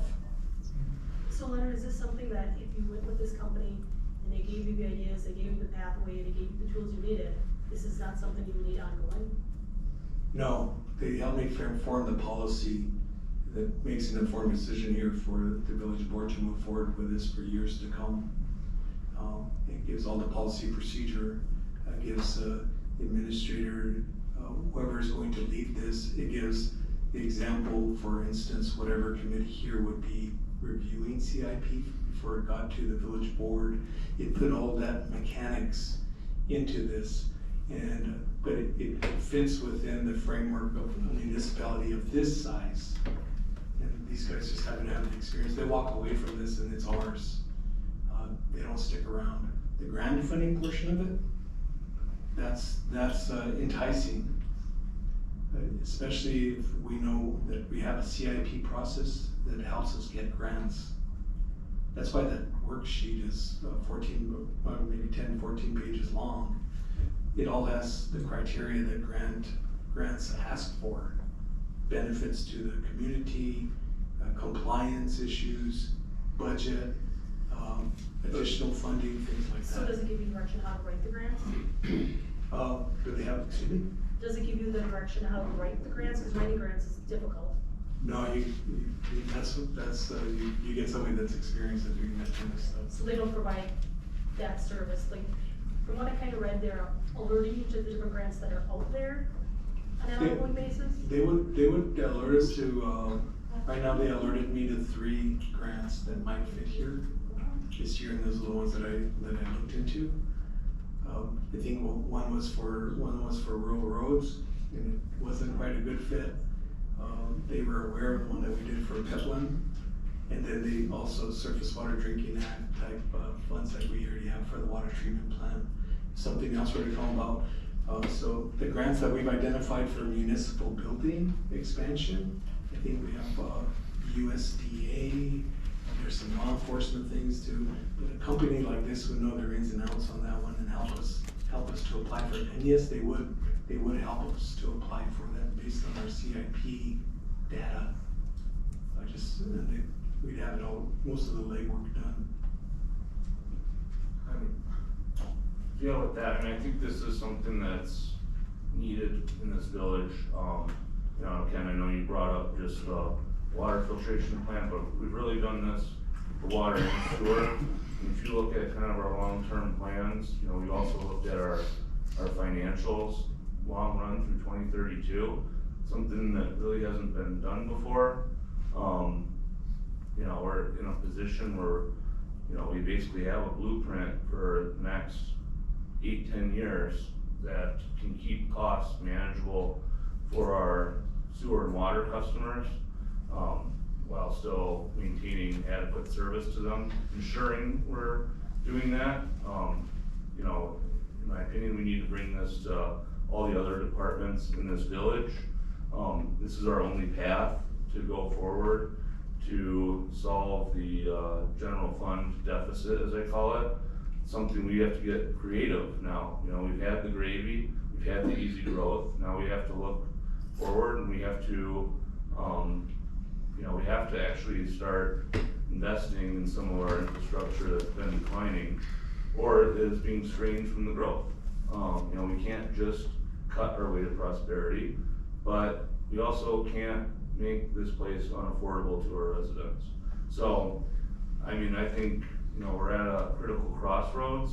I think our future is bright if we are very smart with what we do. So therefore, I move that the village board authorize the village administrator to move forward in drafting and finalizing a capital improvement plan and program for the village of Kronenwetter. Second.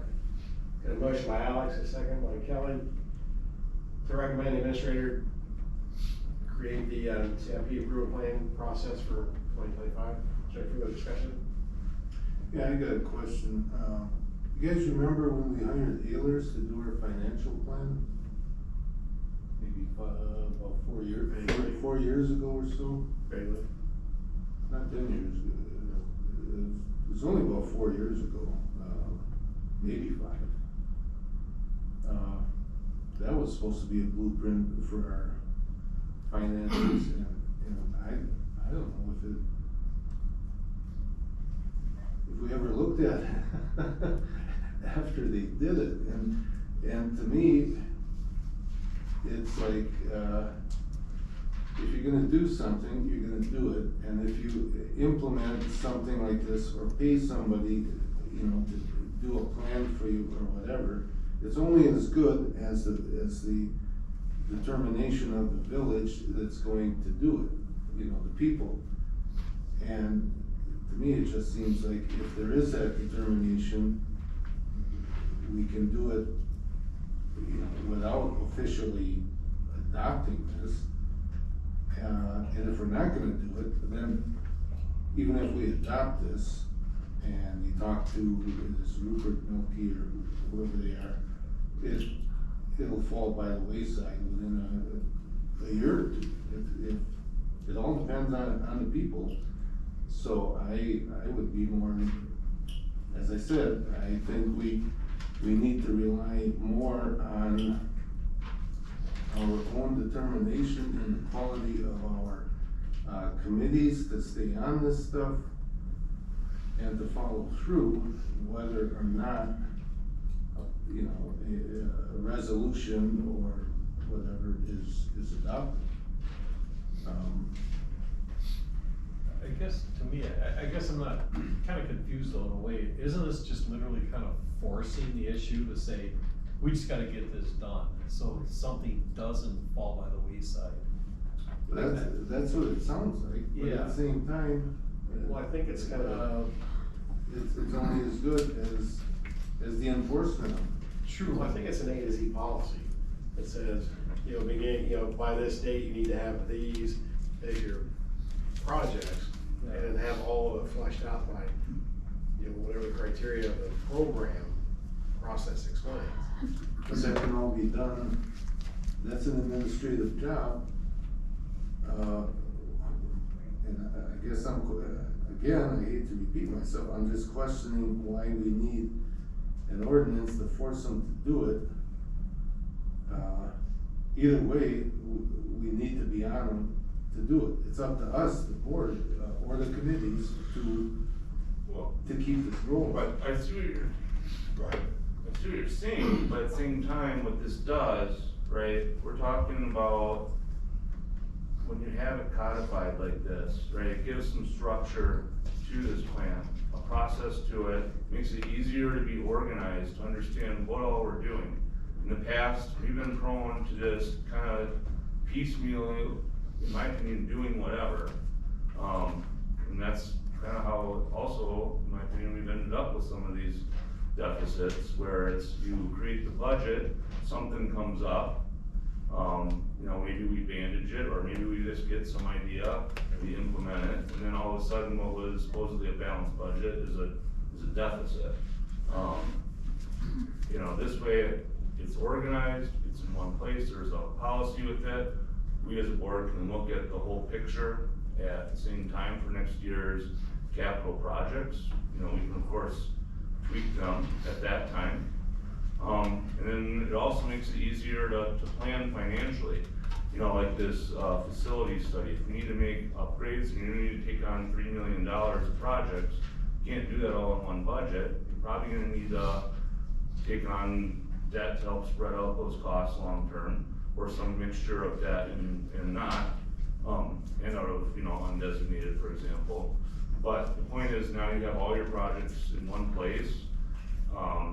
It makes it a lot easier to plan out your whole next year's budget as well. So I think there's a multitude of reasons why you might have this. And maybe when you have that whole plan, you can decide, okay, well, maybe we can delay this one project on the list an extra year or two. Or maybe there is a bandage solution to delay that piece so that we can bring something else up. At least then year by year, you're kind of comparing everything on a level playing field. It helps with the organization, especially when there's a million different things going on in the village that we need to do. Well, I understand everything you're saying, and that's, but that can be done either way. I guess on the other hand, if you get something codified or somehow have the force of a, what's it supposed to end up being, a policy? Well, we don't follow policies anyway, but I can see where this would be used to start a project and get it rolling, and then 3/4 of the way through it, say, oh, by the way, we're gonna have to borrow $1.5 million. And since this is, our policy, it puts leverage then on you to follow through with something that maybe you wouldn't have if somebody didn't have the leverage of this policy. And I guess, I don't know, a policy just doesn't seem to hold water around here anyway, so, I guess I'm missing the point of what Leonard feels is so important about this, you know? Well, my takeaway from it is, we've tried all kinds of other ways. We've done spreadsheets, we've done project PowerPoints, all kinds of things over the years, and nothing seems to really work. In my opinion, trust your supervisor, supervise your staff, and if this is what Leonard thinks is gonna help him do a better job at it, then I'm all for trying it. Because the way we've been doing it, I don't mind the plan, I just don't see why it can't be implemented without us making policy or whatever. You know, that's, I guess I'm done because I think I've said what I said about 3 times already. I guess the only part I see is that I do understand what you're saying too, but like, you know, like say Leonard down the road, he's gone, I'm gone, you're gone, you got a whole bunch of different people in there, it kinda keeps the village on track, that's kinda the way I'm envisioning it. But the plan is here. Right. Whether, you know, we make it a policy or not, the next guy that steps in, so what's going on? Well, we're following this plan. Yep. And we're at this stage, and if the guy's capable, or woman, or whatever is capable, they will carry through, and if they're not capable, they're not going to, you know, because they don't have the ability to. So, you know what I'm saying, it's either gonna be followed through, whether or not we make it a policy tonight, or it's not gonna be followed through either way, depending on who comes after Leonard. In my opinion, it makes it harder to, I'll call it drop stuff, when it's organized like this.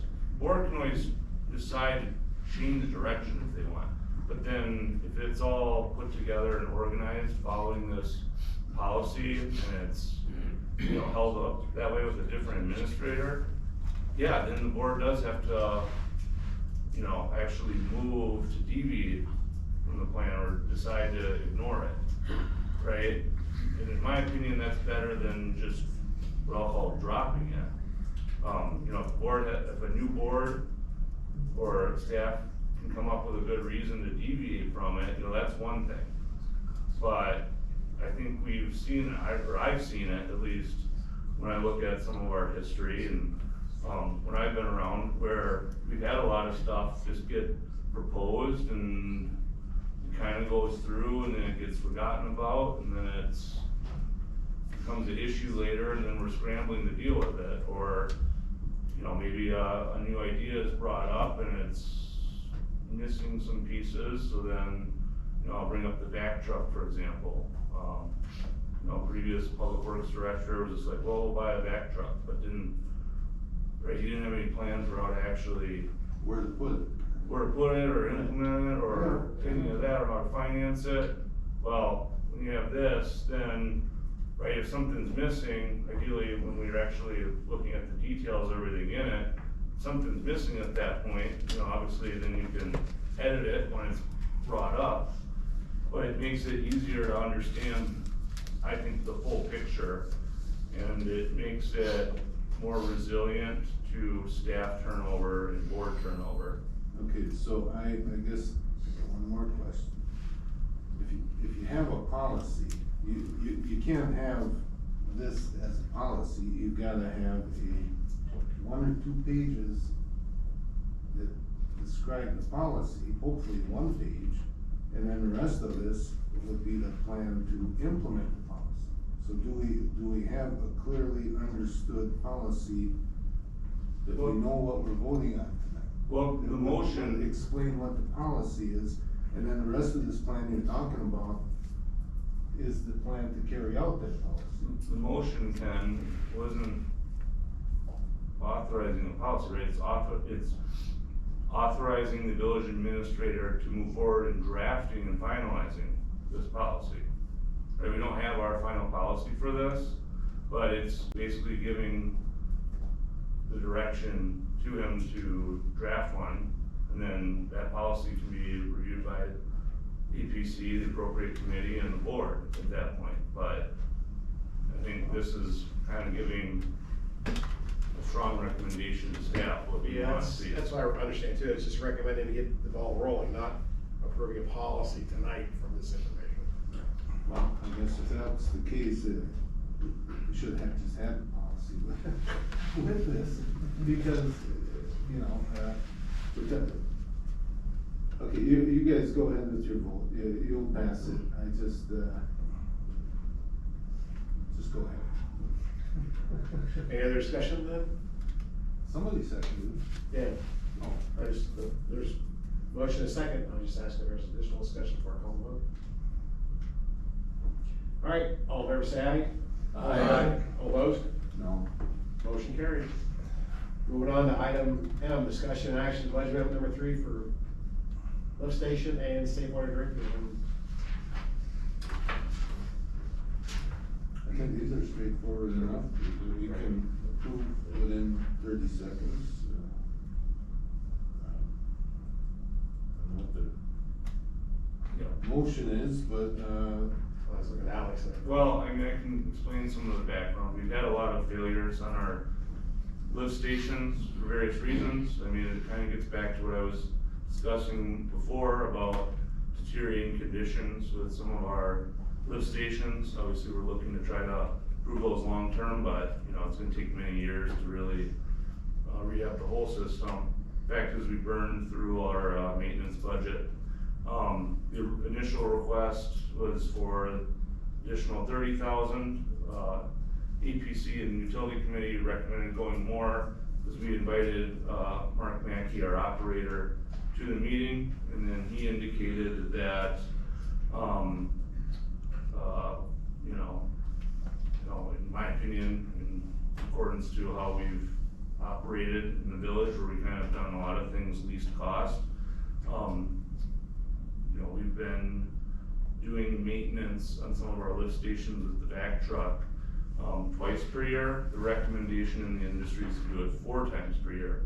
So we looked at increasing that maintenance budget so that we could go up to that recommended quarterly comprehensive cleaning of our lift station pumps. Are these relatively new pumps that are just going shot because they're running junk through them, or is this just old deteriorated stuff that's falling apart? They're not new. Okay, well, I'll go ahead, make your motion, and let's move on, I guess. I move we approve budget amendment 3 for the lift stations as written, taking money out of the GIS fund and the other line items that were. We actually combined the lift stations and the water filter, the safe water drinking for the board. So they're not 2 separate ones. It's Okay. just to do budget amendment 3 and Okay. both at the same time. I'll second it. All right, Alex made a motion, Chris made a second to approve budget amendment number 3 as presented. Any further discussion? Hearing none, call the roll please. Chris Holt. Yes. Chris Iden. Yes. Ken Troneski. Yes. Kelly Coyle. Yes. Alex Zedvik. Yes. Aaron Mishka. Yes. Cindy Lee Buchkowski. Yes. All right, motion carried 7-0. Moving on, item number N, discussion and action increase of committee membership compensation.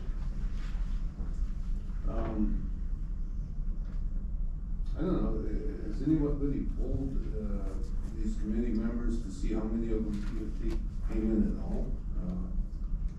That I don't think we reviewed. That I'd like to know, because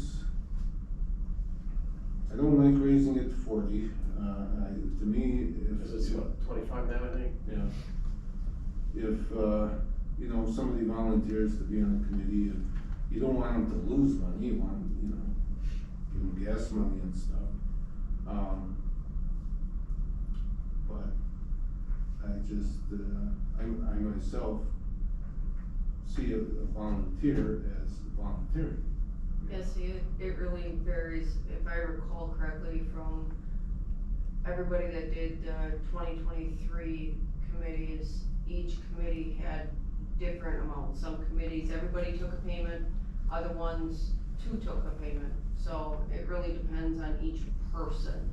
That's gonna be hard, because as committees change, it's hard to tell what people are gonna want. So I don't have a percentage, I'm just kinda. Would anybody be interested in sending this back to the committees and seeing what these committee members want?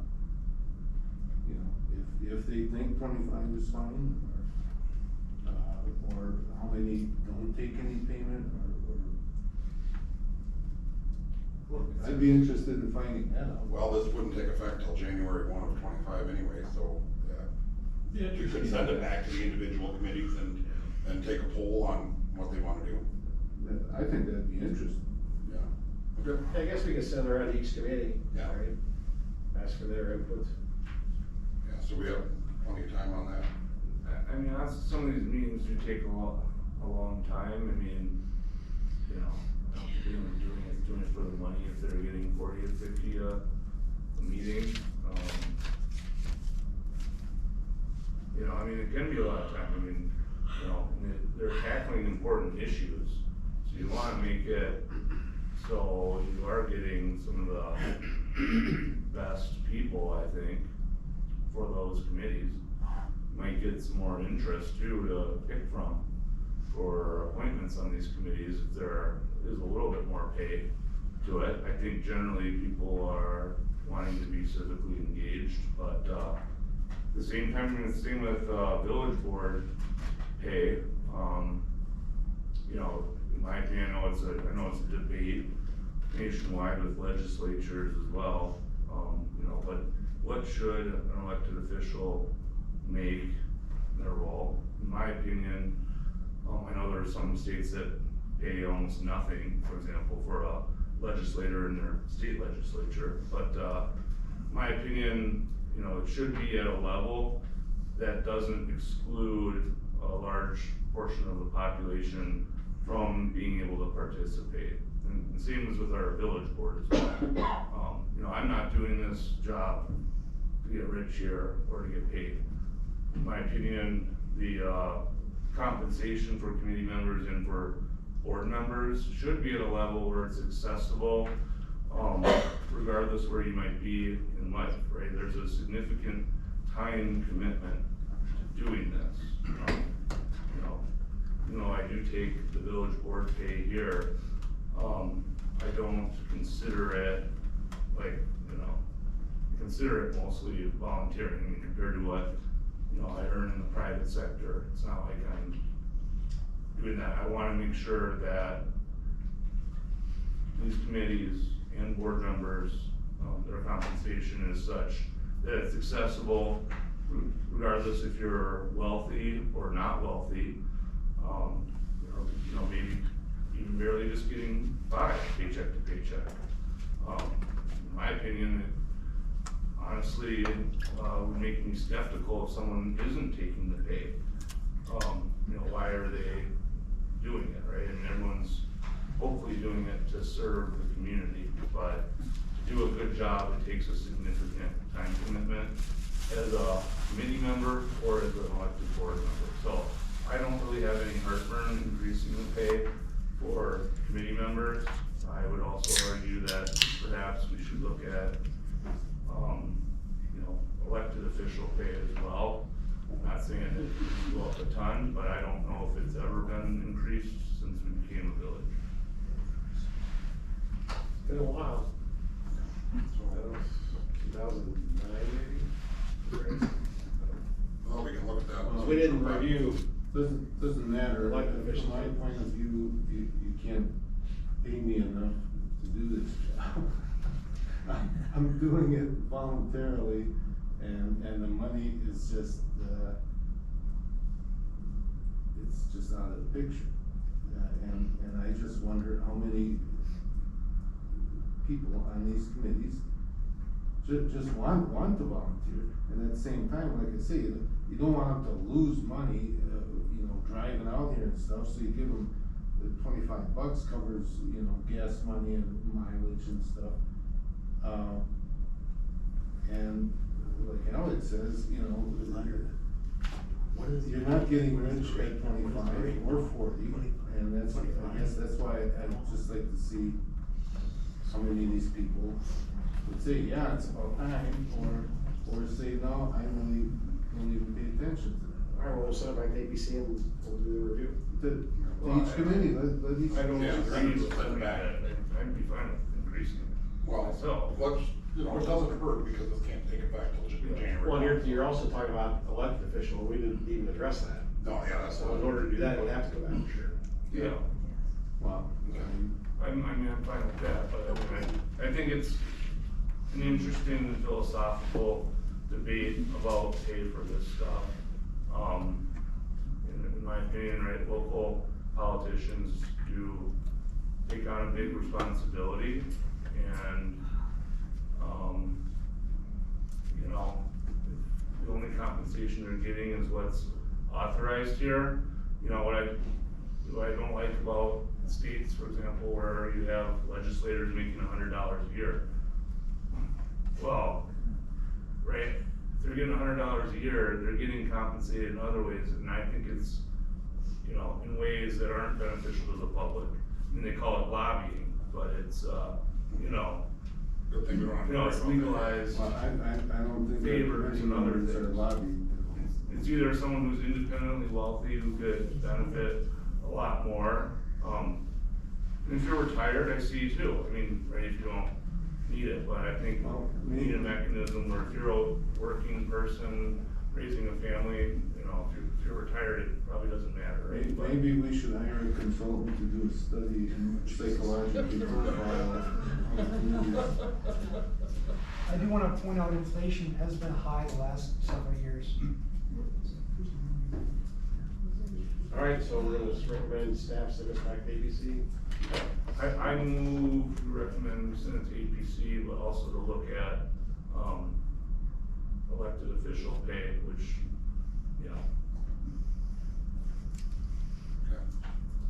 I'll second.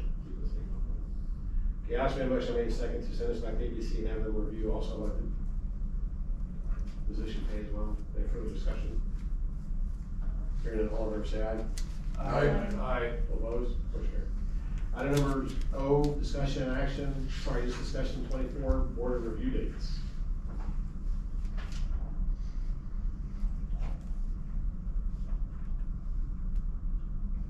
Okay, well, now we know, it's, what, May 22nd, 6 o'clock.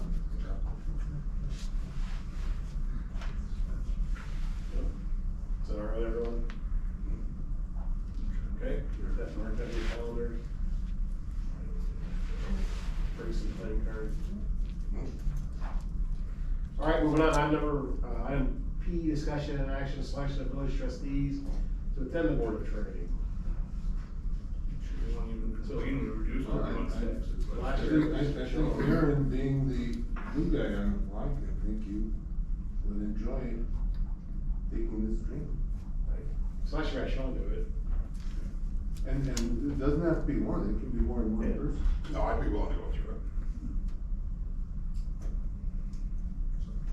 All right, Oh, yeah, one. I'll do it. One Okay, team, good, we got two. got two people, that's great. One is the training. It looks like it's on. Whatever you want. Oh, let's see. I think it's just a video. Yeah. Series. And then you can kind of test. This is the staff of the training. All right, so we have Kelly and Aaron volunteered to be the trustees for the board of review training. All right, so I'll do the motion. Do we even need a motion? Well, probably not. I mean, you guys, I don't think so. you guys volunteered, so you're on the hook. Yeah. All right, we're gonna move on. All right, item Q, discussion action, the village Kronenwetter code of conduct. Well, we had public input on this, I guess, yeah, first question is, how did this, where did this come from, and how did it get on the board's agenda? So it started as, when Kim Manley was here, where she was talking about code of conduct, since the big thing last year was the ethics committee, and that failed. So she thought, talked with Lee about a code of conduct, so this is kind of what they put together. And then she left, and Lee says, what am I doing with this? And so I had sent it to the APC a couple of meetings ago, but it wasn't on an agendized item to review. I just gave it to them and said, hey, this is kind of what Kim and Lee had put together, so just take a look at it. So it didn't get on the last ABC agenda, but I wanted it on the board agenda so that we could even decide if we were gonna recommend ABC to continue to do any work on it, or what we're gonna do with it. Well, And okay, go ahead. part of the reason behind it is that there have been some situations where there have been some trustees that probably shouldn't have taken action on some stuff that they did. And even though there were some situations where the league of municipalities stipulated or recommended that nobody take any action on this item, they should step away, and they didn't. So that could potentially put the village into a situation where they might get sued for something. So I think this kind of came about to try to, it's not an enforcement tool really, is you can be judged for your actions, and the board is the peers as opposed to the ethics committee that was compiled of a handful of citizens. So you said this is not an enforcement tool? Is that what you said? I think it would be, right? Well, I guess. It absolutely can be, yeah. I mean, that's, basically it takes state statutes, and rather than having a judge or jury go after it, it's sending it to the board. Yeah, I guess because it makes the board the policing agent. I think this kind of gets back to the original stuff, right? You know, the whole independent ethics commission, whatever you wanna call, the end of the day, you know, fact is, there's been repeated, conduct going back a few years, that the board really hasn't had a mechanism to police itself. You know, obviously I had proposed an independent ethics commission, lost 4-3. You know, whether you wanna call it code of conduct, an ethics commission, you know, at the end of the day, I think this board does need some mechanism and some documentation as to, you know, what we need to be doing to conduct a professional, you know, meeting.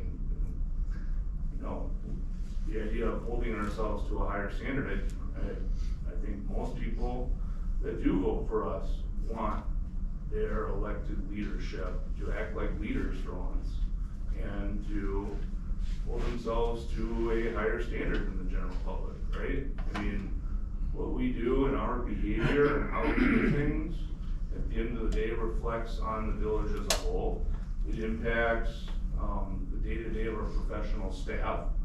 You know, there's been allegations of harassment. There's been, venomous campaign materials spreading, you know, completely false information about people towards each other. There's been conflicts of interest and people voting on those, you know, whether it's that park name change or even voting on, you know, whether we hire an attorney to investigate a harassment complaint that the trustee was involved in. You know, things like that are important. Well, okay, Alex, looking at this proposal, what on this list, Well, it doesn't. have you seen happen Well, the one thing this code doesn't cover right now, and this, Lee told me this today, is it doesn't cover behavioral things. So let's say, for example, the issue with the park bank thing. That trustee was recommended to recuse himself, he didn't, and so that's a behavioral issue, not a statutorial issue. If that makes any sense. But this doesn't, It's not in there yet. This is a starting point. This is a starting point. I guess the one thing, like, just to bring up, cause I just gotta ask it, like even like with the park thing, you know, like they said he was recommended not to vote. I always look at legality. Was there a law that says that he can't vote, you know, where? Well, it's the whole They said that you. visually apparent thing, it's, if it looks sketchy, Yeah. whether it's legal or not, if Right. it appears to be sketchy, then 9 times out of 10, somebody's gonna say, that's pretty sketchy. Right, but it's still, you know, to me, like, all perception and. Oh, absolutely. So the thing is, but if he wants to be looked upon as the sketchy person, that's still his call. And as long as he's following everything legally, that's the part where I have an issue with, you Well, that know. was a pretty gray area because the league municipalities did recommend he recuse himself because they said that substantial benefit does not just pertain to financial benefit to your immediate family. Well, I mean, if They somebody- recommended he recuse himself because he was exposing, the village to liability, basically. And, fact is that, you know, in terms of a conflict of interest, well, They should have, you'd be they like, created a lawsuit. Well, what would you sue against? They took action to fairly enrich himself or something. well, it's not just enrich himself, to gain a substantial benefit using his elected position, voting on it, to provide a substantial benefit to his family, by renaming the park, after his, wife's family's business. I mean, it wasn't just named after business, but the fact is that the, he used his elected position to turn the name of a public facility that public tax dollars pay to maintain, to name it, in a way that would, practically kind of show, Okay. be a free marketing. So, type you of- know, we've been through that whole story, but, so in other words, if that happened today, Yeah. and somebody filed a complaint, you'd find them Full guilty. disclosure, I did talk to the, Wisconsin Ethics Board about it. They said, absolutely, that was a valid, that could be a valid complaint. I did not file one because, contrary to your belief, it is not my goal to drag this village through the mud or to keep reopening old wounds. But at the end of the day, I think we have to learn from, some of the actions other previous board members have taken. And, frankly, we should be representing all of the people of the village and not ourselves. We should be treating staff with respect. We should be, holding ourselves accountable. Well, now this, I guess one of the issues I had with this is even the board's ability to be impartial. And I guess to hear you talk, it just kind of reinforces the lack of, partiality. So, and like I say, if this event happened today, we know you'd find him guilty. And like Chris, Bull, he's saying it's the perception. So if it's a perception of something wrong, are you going to find somebody guilty because you perceive that they are, or because there's evidence that they are? See, there's not even any standards in there. Right, this is the starting point. Well, okay, is that what I mean, at a Do certain we have a point, report on this? we are elected to office, but, you know, we also have to hold ourselves accountable for our actions. I mean, ideally, we should each be doing this ourselves, right? But at a certain point, you know, we need to have something in place. So, you know, when these cases come up, or if someone is repeatedly harassing or bullying staff, that something can be done about it, that we can, you know, there's many different types of repercussions that could come from this type of, situation. The US Supreme Court in 2022 did say that that elected boards in local municipalities do have powers to police themselves, to an extent.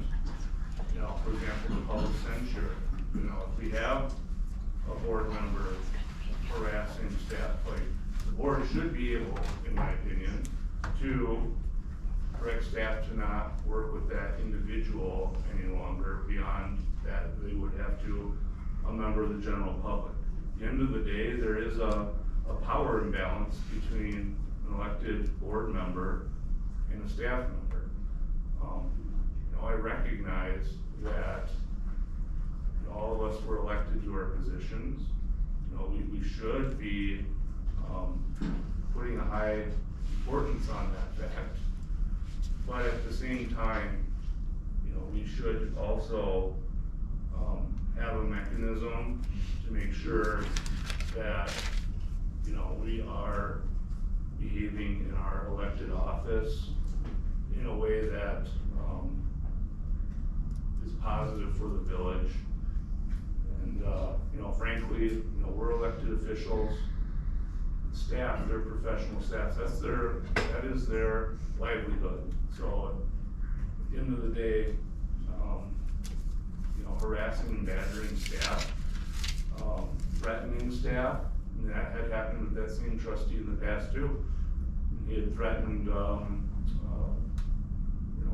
putting items in people's personnel files if they didn't respond to him immediately. Well, things like that is out of bounds. That was done according to policy. That, you know, that, in fact, I guess I do the flip side of that coin, the evil. And I was part of it, I was on the board when we kicked him off the committee, but that was extremely unjust, because we didn't even give him notice, you know. There's a process, if somebody's accused, you don't just, come after them, okay, what do you got to say for yourself? Nothing, okay, you're off. We've had that problem, in March of 22 with another committee member who was never notified. I'm just saying, there's a process to go through before you judge somebody guilty. We don't have one. And the board hasn't shown, from the examples I've seen, that they do a very good job. And myself, I voted to kick this guy off, and I'll publicly apologize now for that. That was a mistake. Well, it was politically. But I'm just saying It was that it can happen beneficial for anywhere. your being I'm not judging, president. I'm not judging the morals of the board or anything. I'm just saying that as Yes. humans, we tend to not be just unless there's strict rules of procedure that forces us to justify our decisions. And we don't have anything like that. Well, that's what this is aiming to do. I mean, I propose that ethics commission, right, with the grassroots movement in the village, including bringing up after I was elected to this board, the idea behind that being that there should be due process for that. I don't think I'm arguing that there shouldn't be due process for any of this stuff. In fact, that is what, this is part of what Well, This is everything even we've to talked do. about so far in the last, 5 minutes has been, allegations and, your opinion and everything else that you claim is fact. And that's the kind of thought process that I'm afraid will short circuit anything that we try to do, locally on something like this.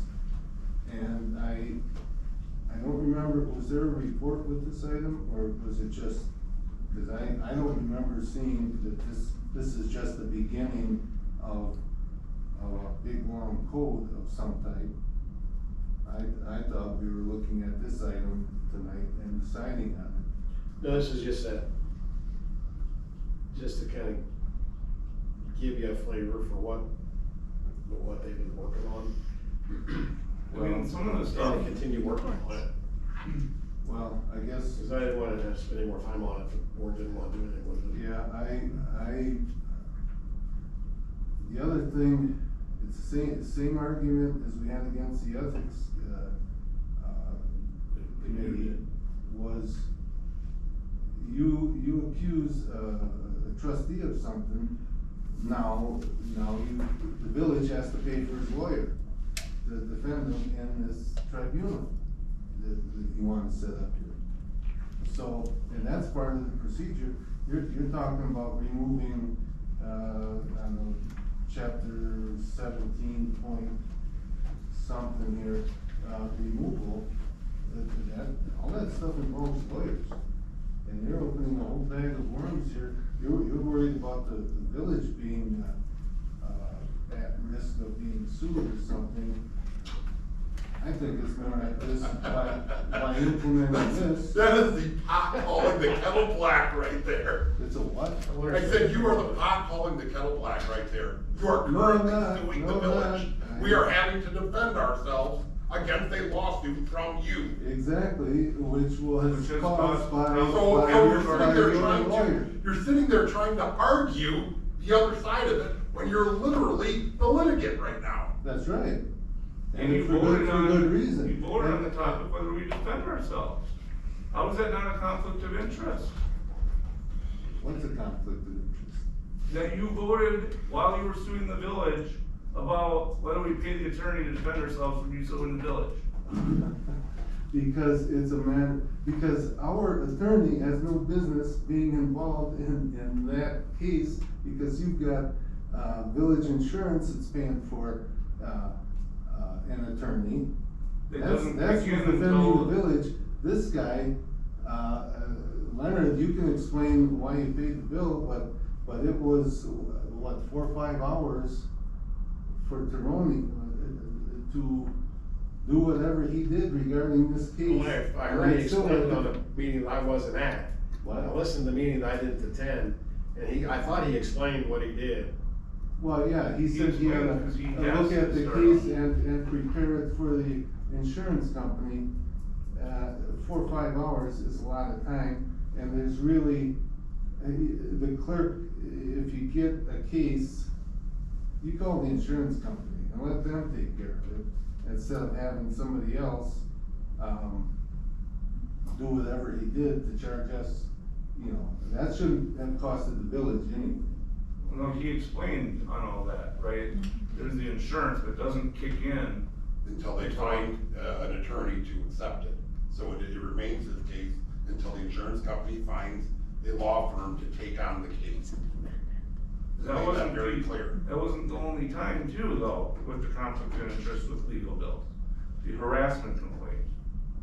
Were you not involved in voting on, basically whether we have an attorney for the harassment complaint? That was filed This against is gonna be you. a fun conversation here, because It's called a conflict of we as a interest. board determined that complaint wasn't even a valid complaint, just the way it was worded. So. No, that's not at all what we determined. It certainly was. No, it We wasn't. sent it back and had them, provide what we call a bona fide complaint, which means the one that we had, we determined, we didn't even know what to make of it. So at first, that's correct. At first, we didn't realize it was complete. Right. That's why I took to like after. Right, well, because we didn't have an administrator, so then once Leonard became administrator, that was literally the first thing you had to do. Right, he had to determine it was a valid complaint. Yeah. But then we had a vote on whether we have the third party attorney. Right, so then we had a Which you were a vote. part of that vote. He made the motion. Yes. Hire Von Reese to investigate that.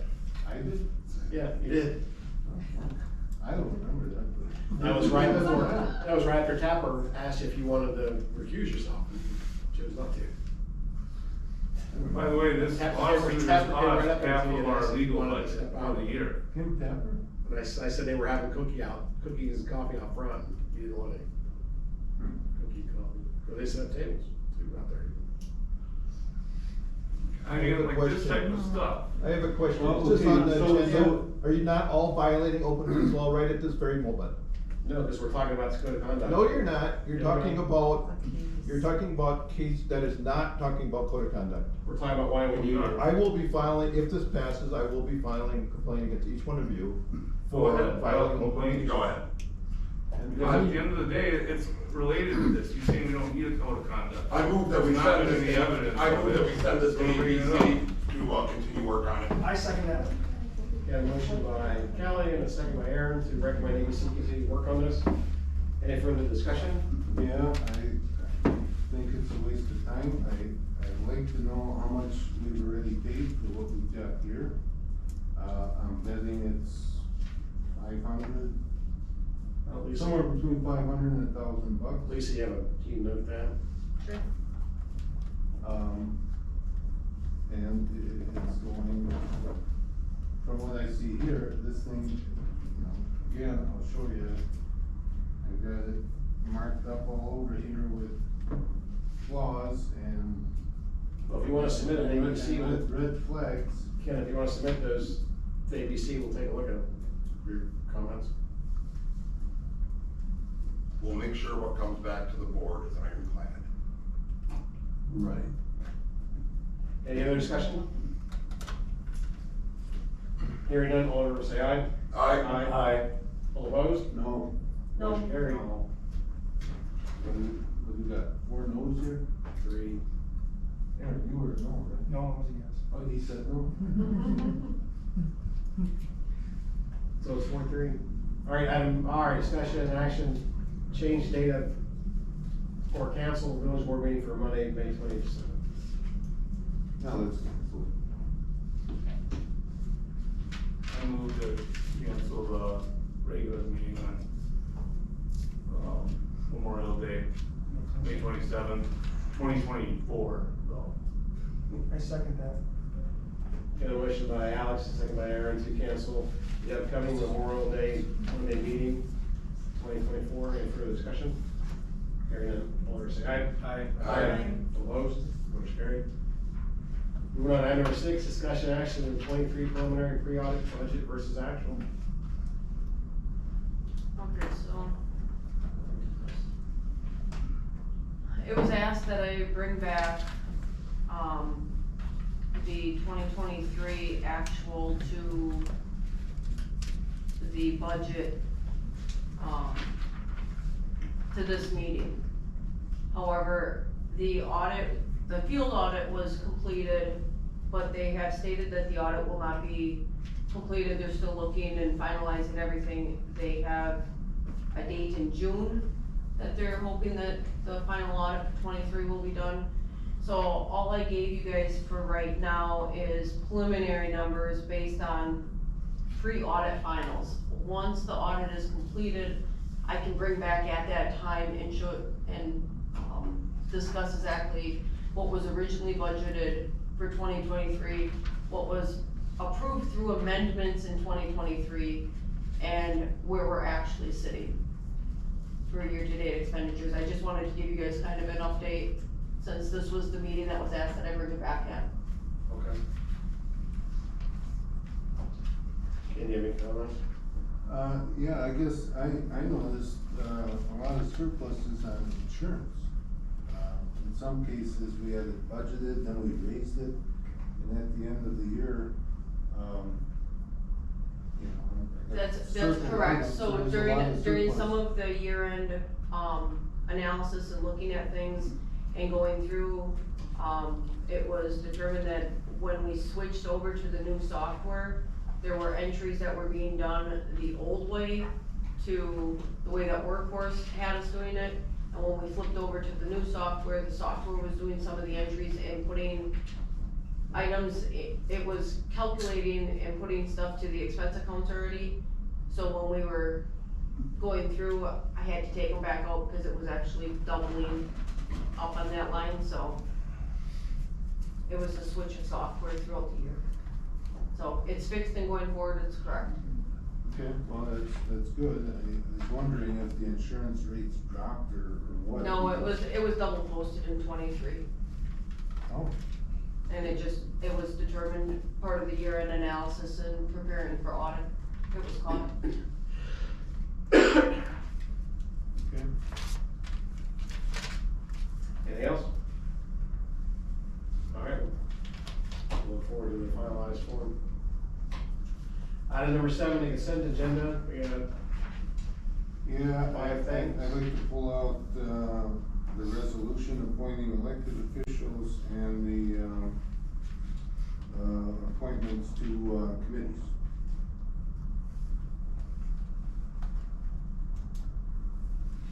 Okay.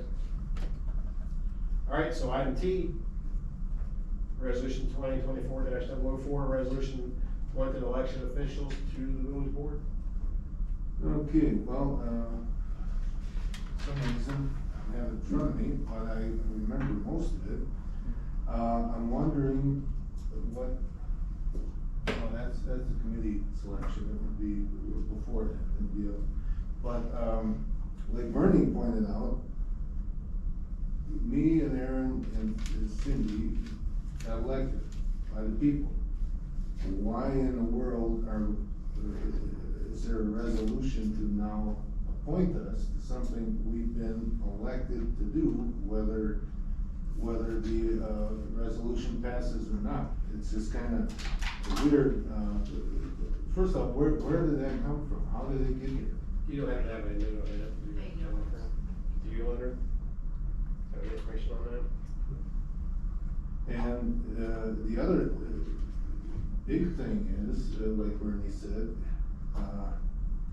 that it defines our duties under the control and direction of the village president, and that's, I don't know, that's out of left field, I don't know where that comes from, you know? Yeah, I didn't pay anybody to put that in there. That's not what I heard. Bring your list up. Okay, but anyway, I move that we take no action at all on that, or reject it. Yeah, cause I'm not sure why it's in, what the. Is it something we're supposed to be doing? I know we didn't do it last year, but I don't know, Bobby. I don't ever remember this at all, ever. No, Bobby with the old stuff was doing some conferring with, county clerk, just to make sure she had everything. Cause I know she had that, in that, another issue about the oath, she had appointed in the oath as well, at one of them that I saw, and I don't believe that was correct either. Right, and that was a big problem for me, because I went in 3 times to get my oath of office approved, or accepted. And she's like, no, you gotta take this one, and that's what the other guys took, you know, and I checked yours, Well, and yours alright, did that's not good say enough. appointed, you know. So there's some kind of confusion going on between elected and appointed, and, some of these, So I guess that's we'll- gotta be corrected. I would agree, we don't take any action at least until we get more clarification. You mean, we'll delay action to next meeting? Thank you, You mean for this, Cause I'm just wondering if there's maybe supposed to be a resolution like this? By law? I'll say it's impossible, Well, it's just based on the language that's in it. You don't appoint people who are elected, that's all there is to it. They're 2 different. No, I can't. Well, without Bobby being here to understand why it's in here, we can sit and speculate all night, it's really hard to do that. You know, okay, let's not deal with that.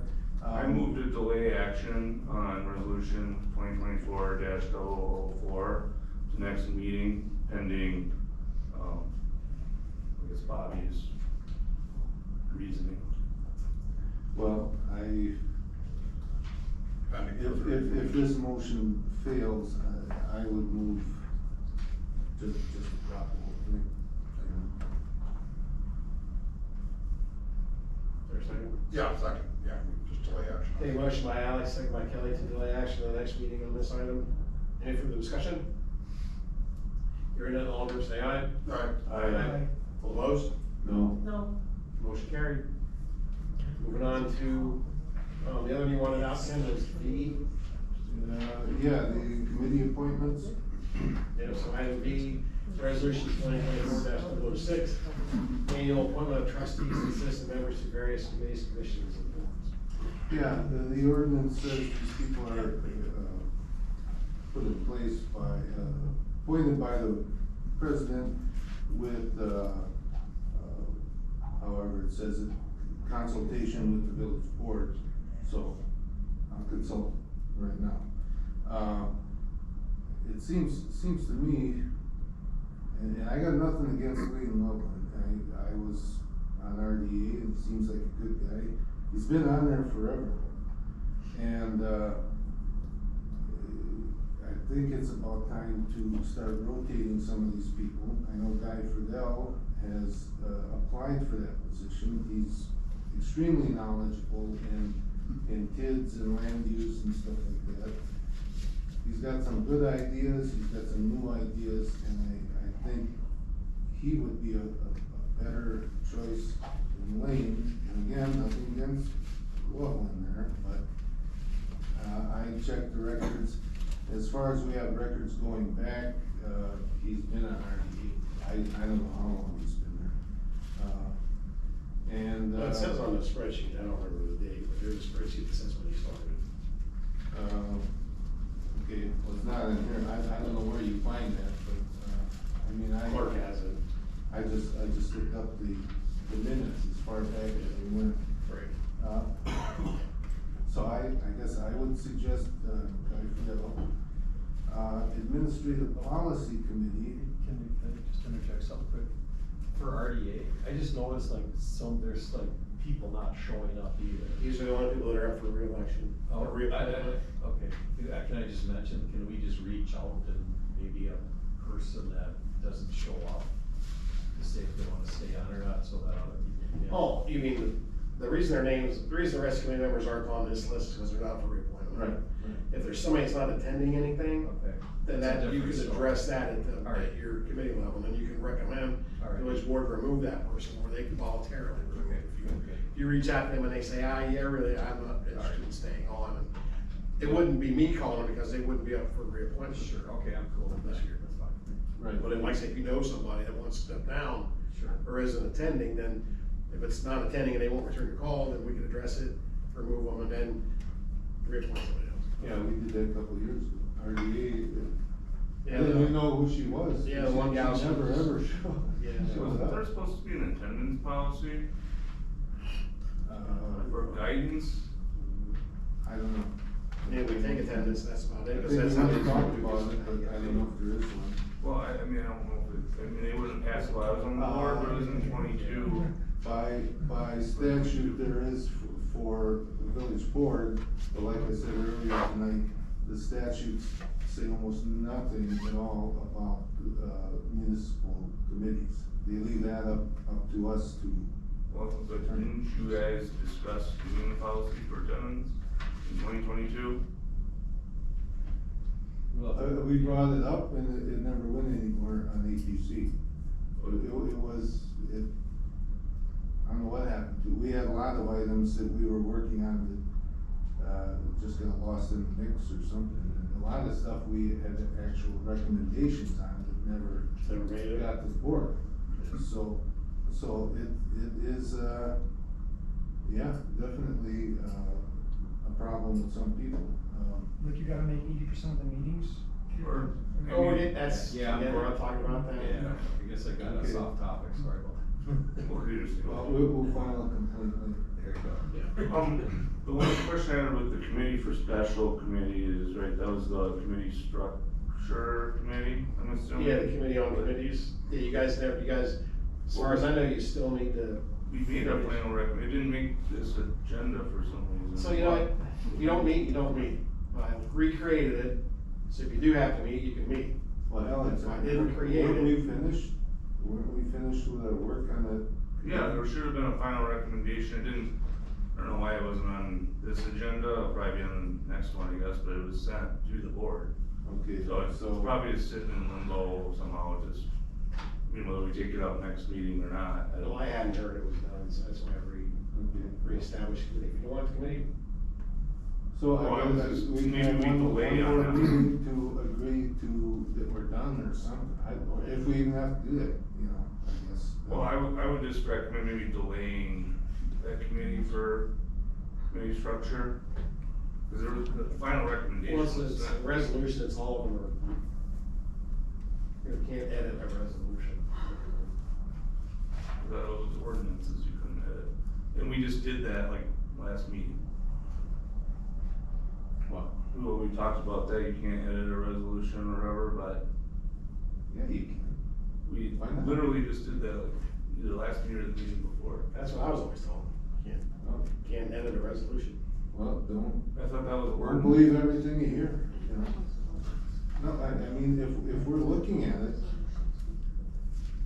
We were discussing the appointments on these. and there's errors on it or something, why not correct it and improve it, you know? I just tell you what I was told. Okay, and then we talked about APC, and we got a lot of financial things going on in the village, and I know Paul Yeager has applied, and when he was on APC, he found a lot of issues that, ended up being corrected, and he could identify that stuff like a hound dog, you know? Yeah. And I guess Also, I would. drown me in a bucket of water. Well, yeah, right, that's, there you go And then again, send out with horrible- some awful Horrible stuff. things to myself and the. All right. I did He, that. he's not keeping order, and, file a complaint against him. It's stating why he might not be a good fit for that committee. Well, it's irrelevant to his ability, to deal with financial issues, which is actually what we talked about on our committee, is the quality of the people you put on the committee is what creates the value that the committee puts forth. And I know Jordan had a lot of, attendance issues. Yeah, I don't know, she's doing she better. still does or not? No, she did better. Okay. But I think value-wise, we need to look at the interest of the village, and finances are like the heart of it, and I think that's important. And, nothing against, Coyle there, but it seems like someone on the utility committee should be, you know, a customer. And you've got Cindy on, and she's, Yeah, but Sean was Sean's on. like I'll call her a big time administrator, I don't know. I think she'd be more valuable on the ABC as well. So that's my suggestion. You might, one thing that's never been brought up, you are aware that I have an MBA, project management, business. Yeah. I You kinda have a you've told me background. several times. Yeah, well, I'm just saying, I mean, you can kinda cut that out. I am fully qualified to be on I'm APC. not cutting, what am I supposed to cut out here? That, well, Somebody else would be better for it. What? That somebody else would be better suited for ABC. You guys did it last year, you've done it again this year. Okay, remember what we discussed with Tim Shaw when he brought up the issue of why you make these committee, recommendations. And at that time, you said you rotate people. And it's not necessarily, and like I said, when I started, I said nothing against you to switch, but it's better for people to switch. I've been switched to every committee now, and now on planning commission. Well, you know, I talked to a And handful that's of people. beneficial to the trustees. I talked to a handful of people, nobody wanted ABC, I didn't wanna stay on it, I wanted to get off of it. Oh, well, then you go to the utility committee and put Cindy in your place.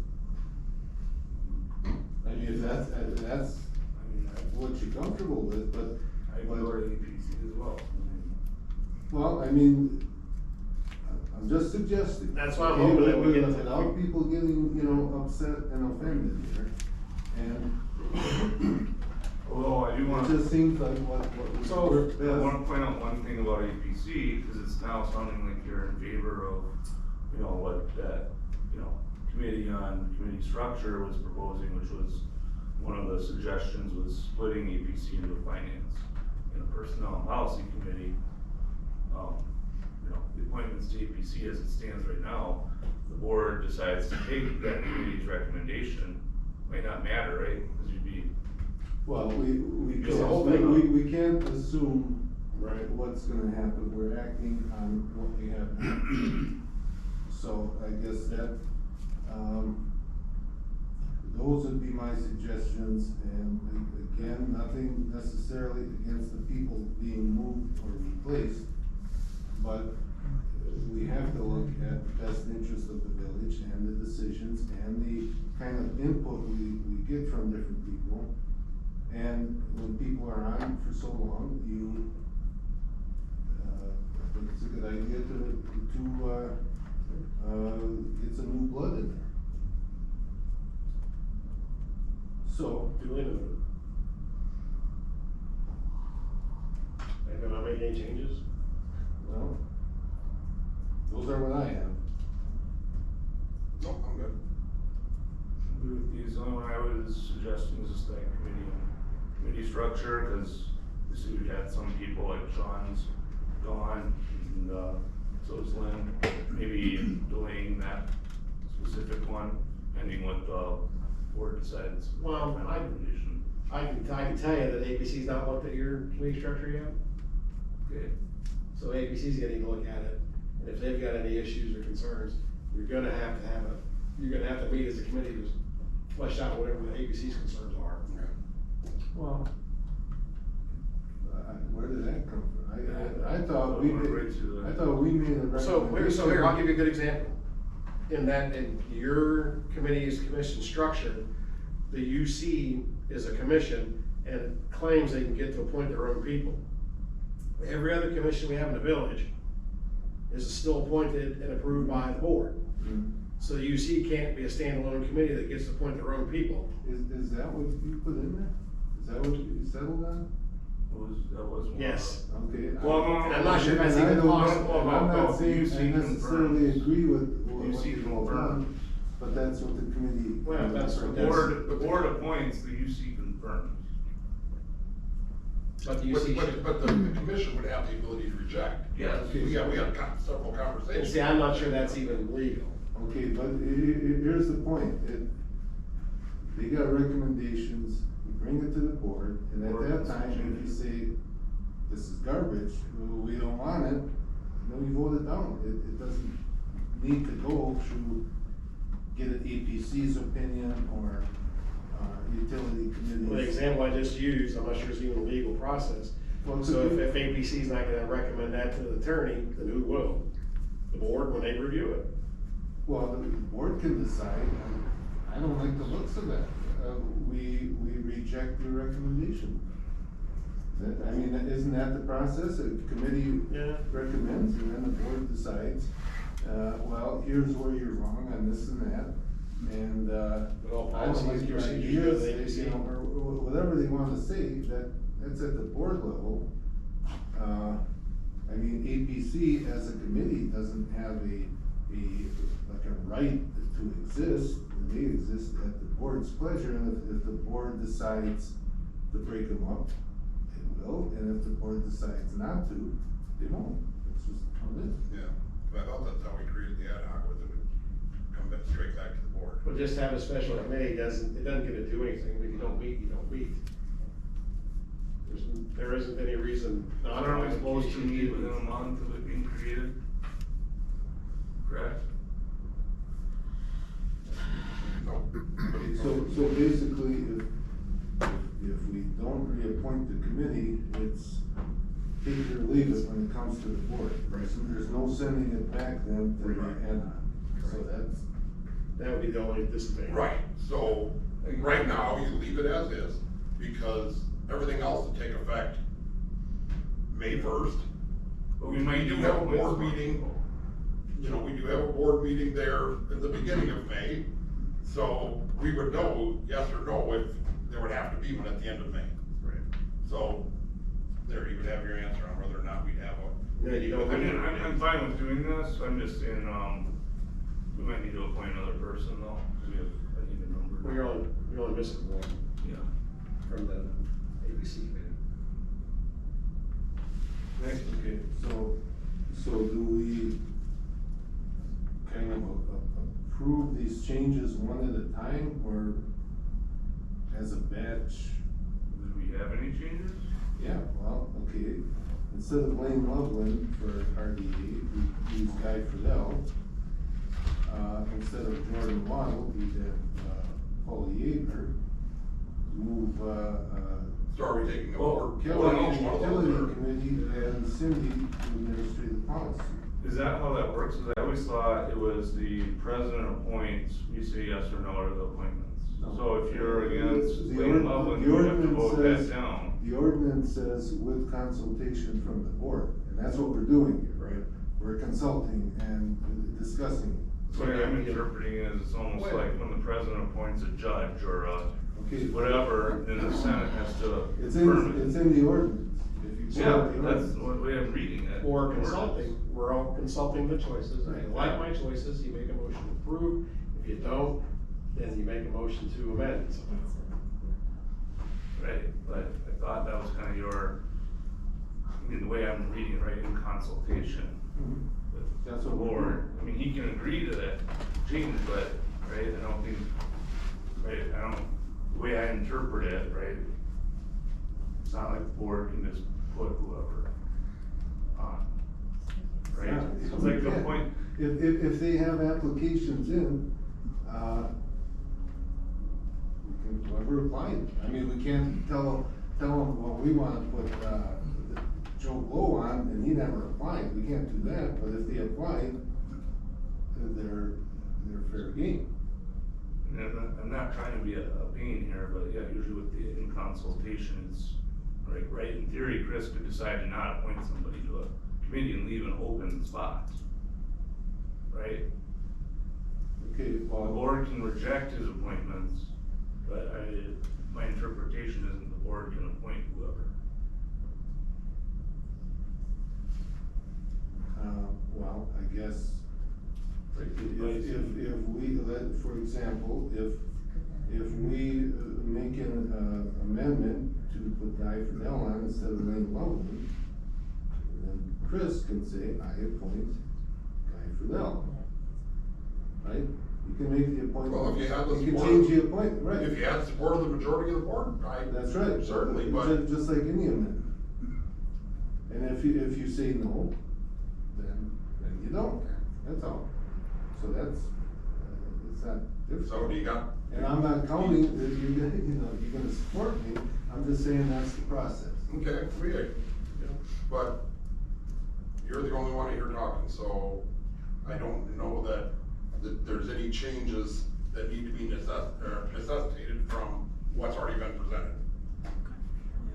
My only thing is I hate bumping somebody off that wants their work, and like I say, I would support like a Guy Friedel, but I would like to talk to the people that don't show up at the meeting, and then ask them to move on if they can't make the meetings, and then some could let them know that there's somebody else that does wanna do this.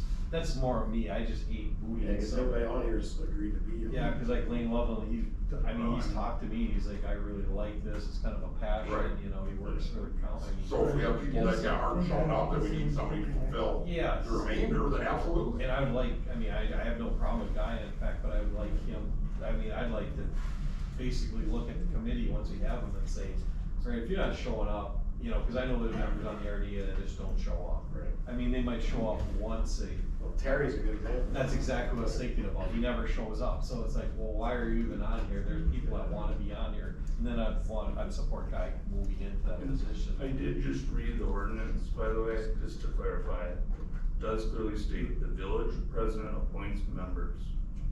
And it says it for each of the committees, with consultation and confirmation by the village board. That does not mean the village board has the authority to appoint people though. We're not- Very clear, we're only the not village appointing- president can make an appointment, and the board has to confirm or reject that appointment. Okay, It's like the president to the senate, or a federal, or even in the state, the governor appointing a department, a it's not like secretary. that. This is a village. But it is an important distinction to understand the ordinance here. Okay. If we vote to make an amendment, just for an example, with Guy Fidelman. The village president would have to agree to it. Yeah. If he doesn't agree to it, I guess. we can't just appoint somebody, is what I just wanna make that very clear, the village president has the sole authority to make an appointment. Well, that's what it says, right. Correct. He can change his appointment. Okay, I just wanna reiterate that, 'cause it's Okay, an important, let's it is go an through important this and get it distinction. done one way or the other. I move to amend this to put Guy Friedel on RDA instead of Lane Long.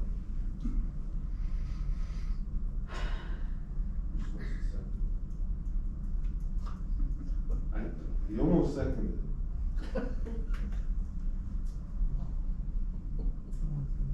Okay, I'm okay with, time's up. I'm okay with what I presented, so your motion dies for lack of a second. Well, nice for lack of a second. I move that, we amend this to put, Paul Yeager on APC instead of Jordan Waddle.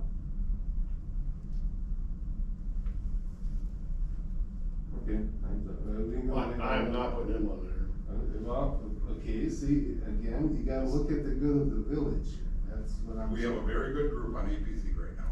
They all have excellent backgrounds. I move to move, Kelly Coyle to utility committee. I'm not on utilities. I have a well, I have my. Okay, well, neither is Cindy. Yeah, neither do I. I don't have any utilities, so I would be better served on a different committee, respectfully. So, was that a second? I don't know. To move Kelly to the utility? Right. It's not really good. I thought it was discussion. Okay, well, Well, wait a minute, actually, I want to point out I do something. wanna point out, The- that's the- not a, The complaint about, that, Tim had made about me being on APC because my wife worked for the village, she's actually the utility clerk. So that would be another reason why that really wouldn't work, so. That'd be worse. Yeah, that'd be more conflict, well, no, so, because you're not voting on something that affects her, yeah. her work. I do wanna clarify though, that I'm not sure that motion makes sense, because like I said, you know, I do think it's an important distinction that only the president can appoint. So I think the amendment that could even fly would be to not confirm whoever that person is, That's true. right? Like you Okay, can't, so- right, trustees So my can't motions propose have something. not gotten a second, Officially. so they die. Yeah. And the motion to move Cindy to APC Again. doesn't make sense because we haven't removed anybody from APC, so I'm not even gonna make that motion. Your because proper there's no motion would be to vacancy. not confirm somebody first, right? What? We got talking. That's why you're not getting it.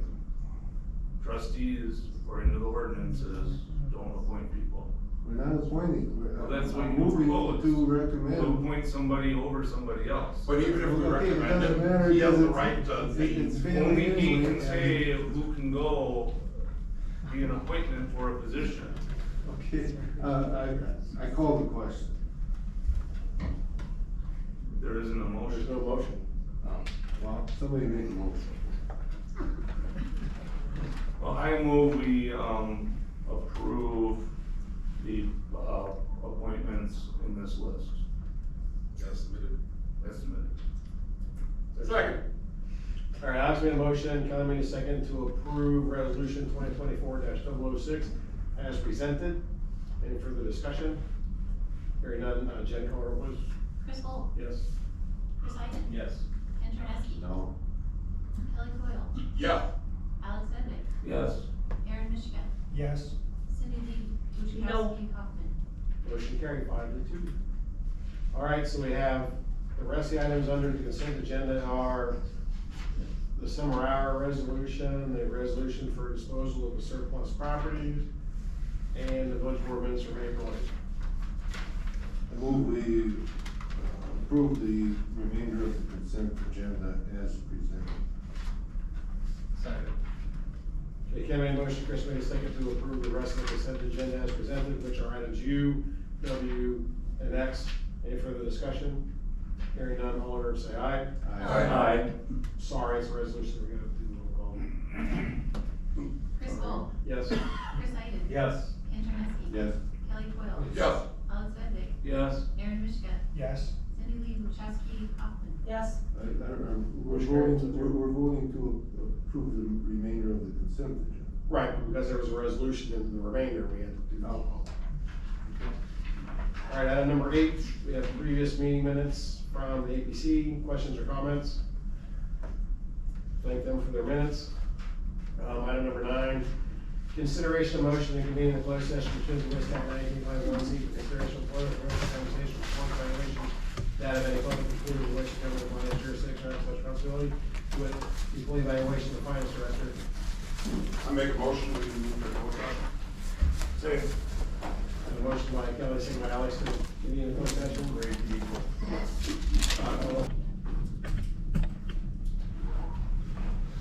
Great.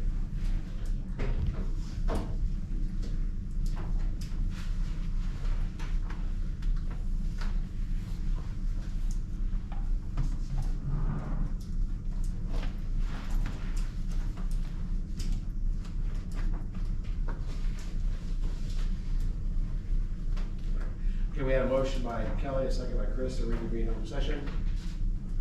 No further discussion, so please call roll. Chris Holt. Yes. Chris Iden. Yes. Ken Troneski. Yes.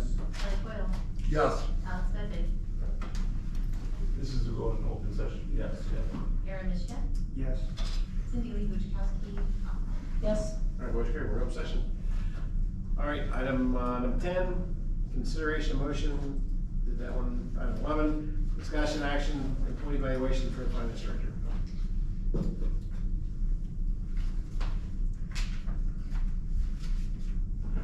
Okay. All right, I guess I make a motion to, is it just saying the percentage then? Make a motion for a 3% raise as discussed, for, the treasurer, for Lisa. Is there a second? Second. Thank you, Chris. All right, Kelly made a motion, Chris made a second to recommend administrator give 3% raise on a favorable evaluation for finance director. Any further discussion? I think we could consider a little more, but that's my final statement. All right, no other discussion, call roll please. Chris Holt. Yes. Chris Iden. Yes. Ken Troneski. Yes. Kelly Coyle, Yes. Alex Benedict, No. Aaron Mishka, Yes. Cindy Lee Buchakowski Kaufman. Yes. All right, motion carried 6-1. Item number 12, consideration of items for future agendas. Well, just wanna make sure we do the administrator's 90-day evaluation. Yep. Okay. I would like, trustee interaction with staff. You define that. Discussion, possible action on,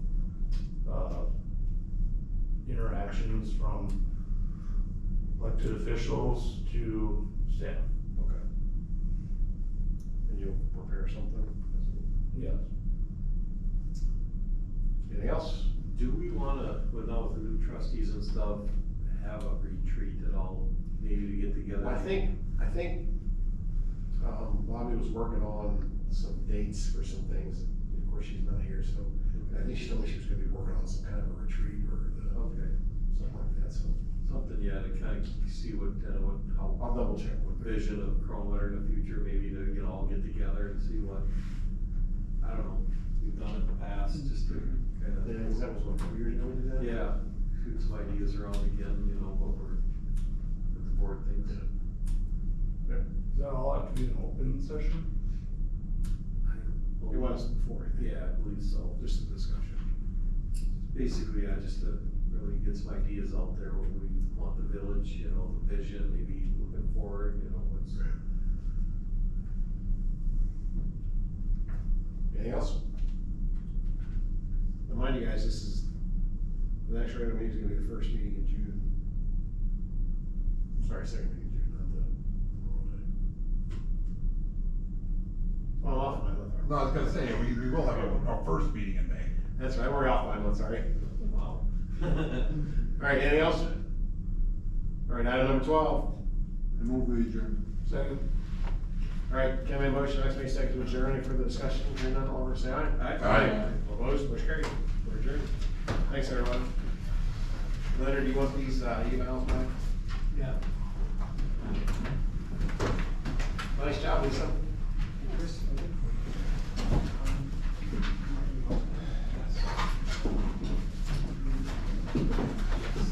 Next is, So you're seriously getting? Yeah. Okay. You want it? No, I'll, yeah.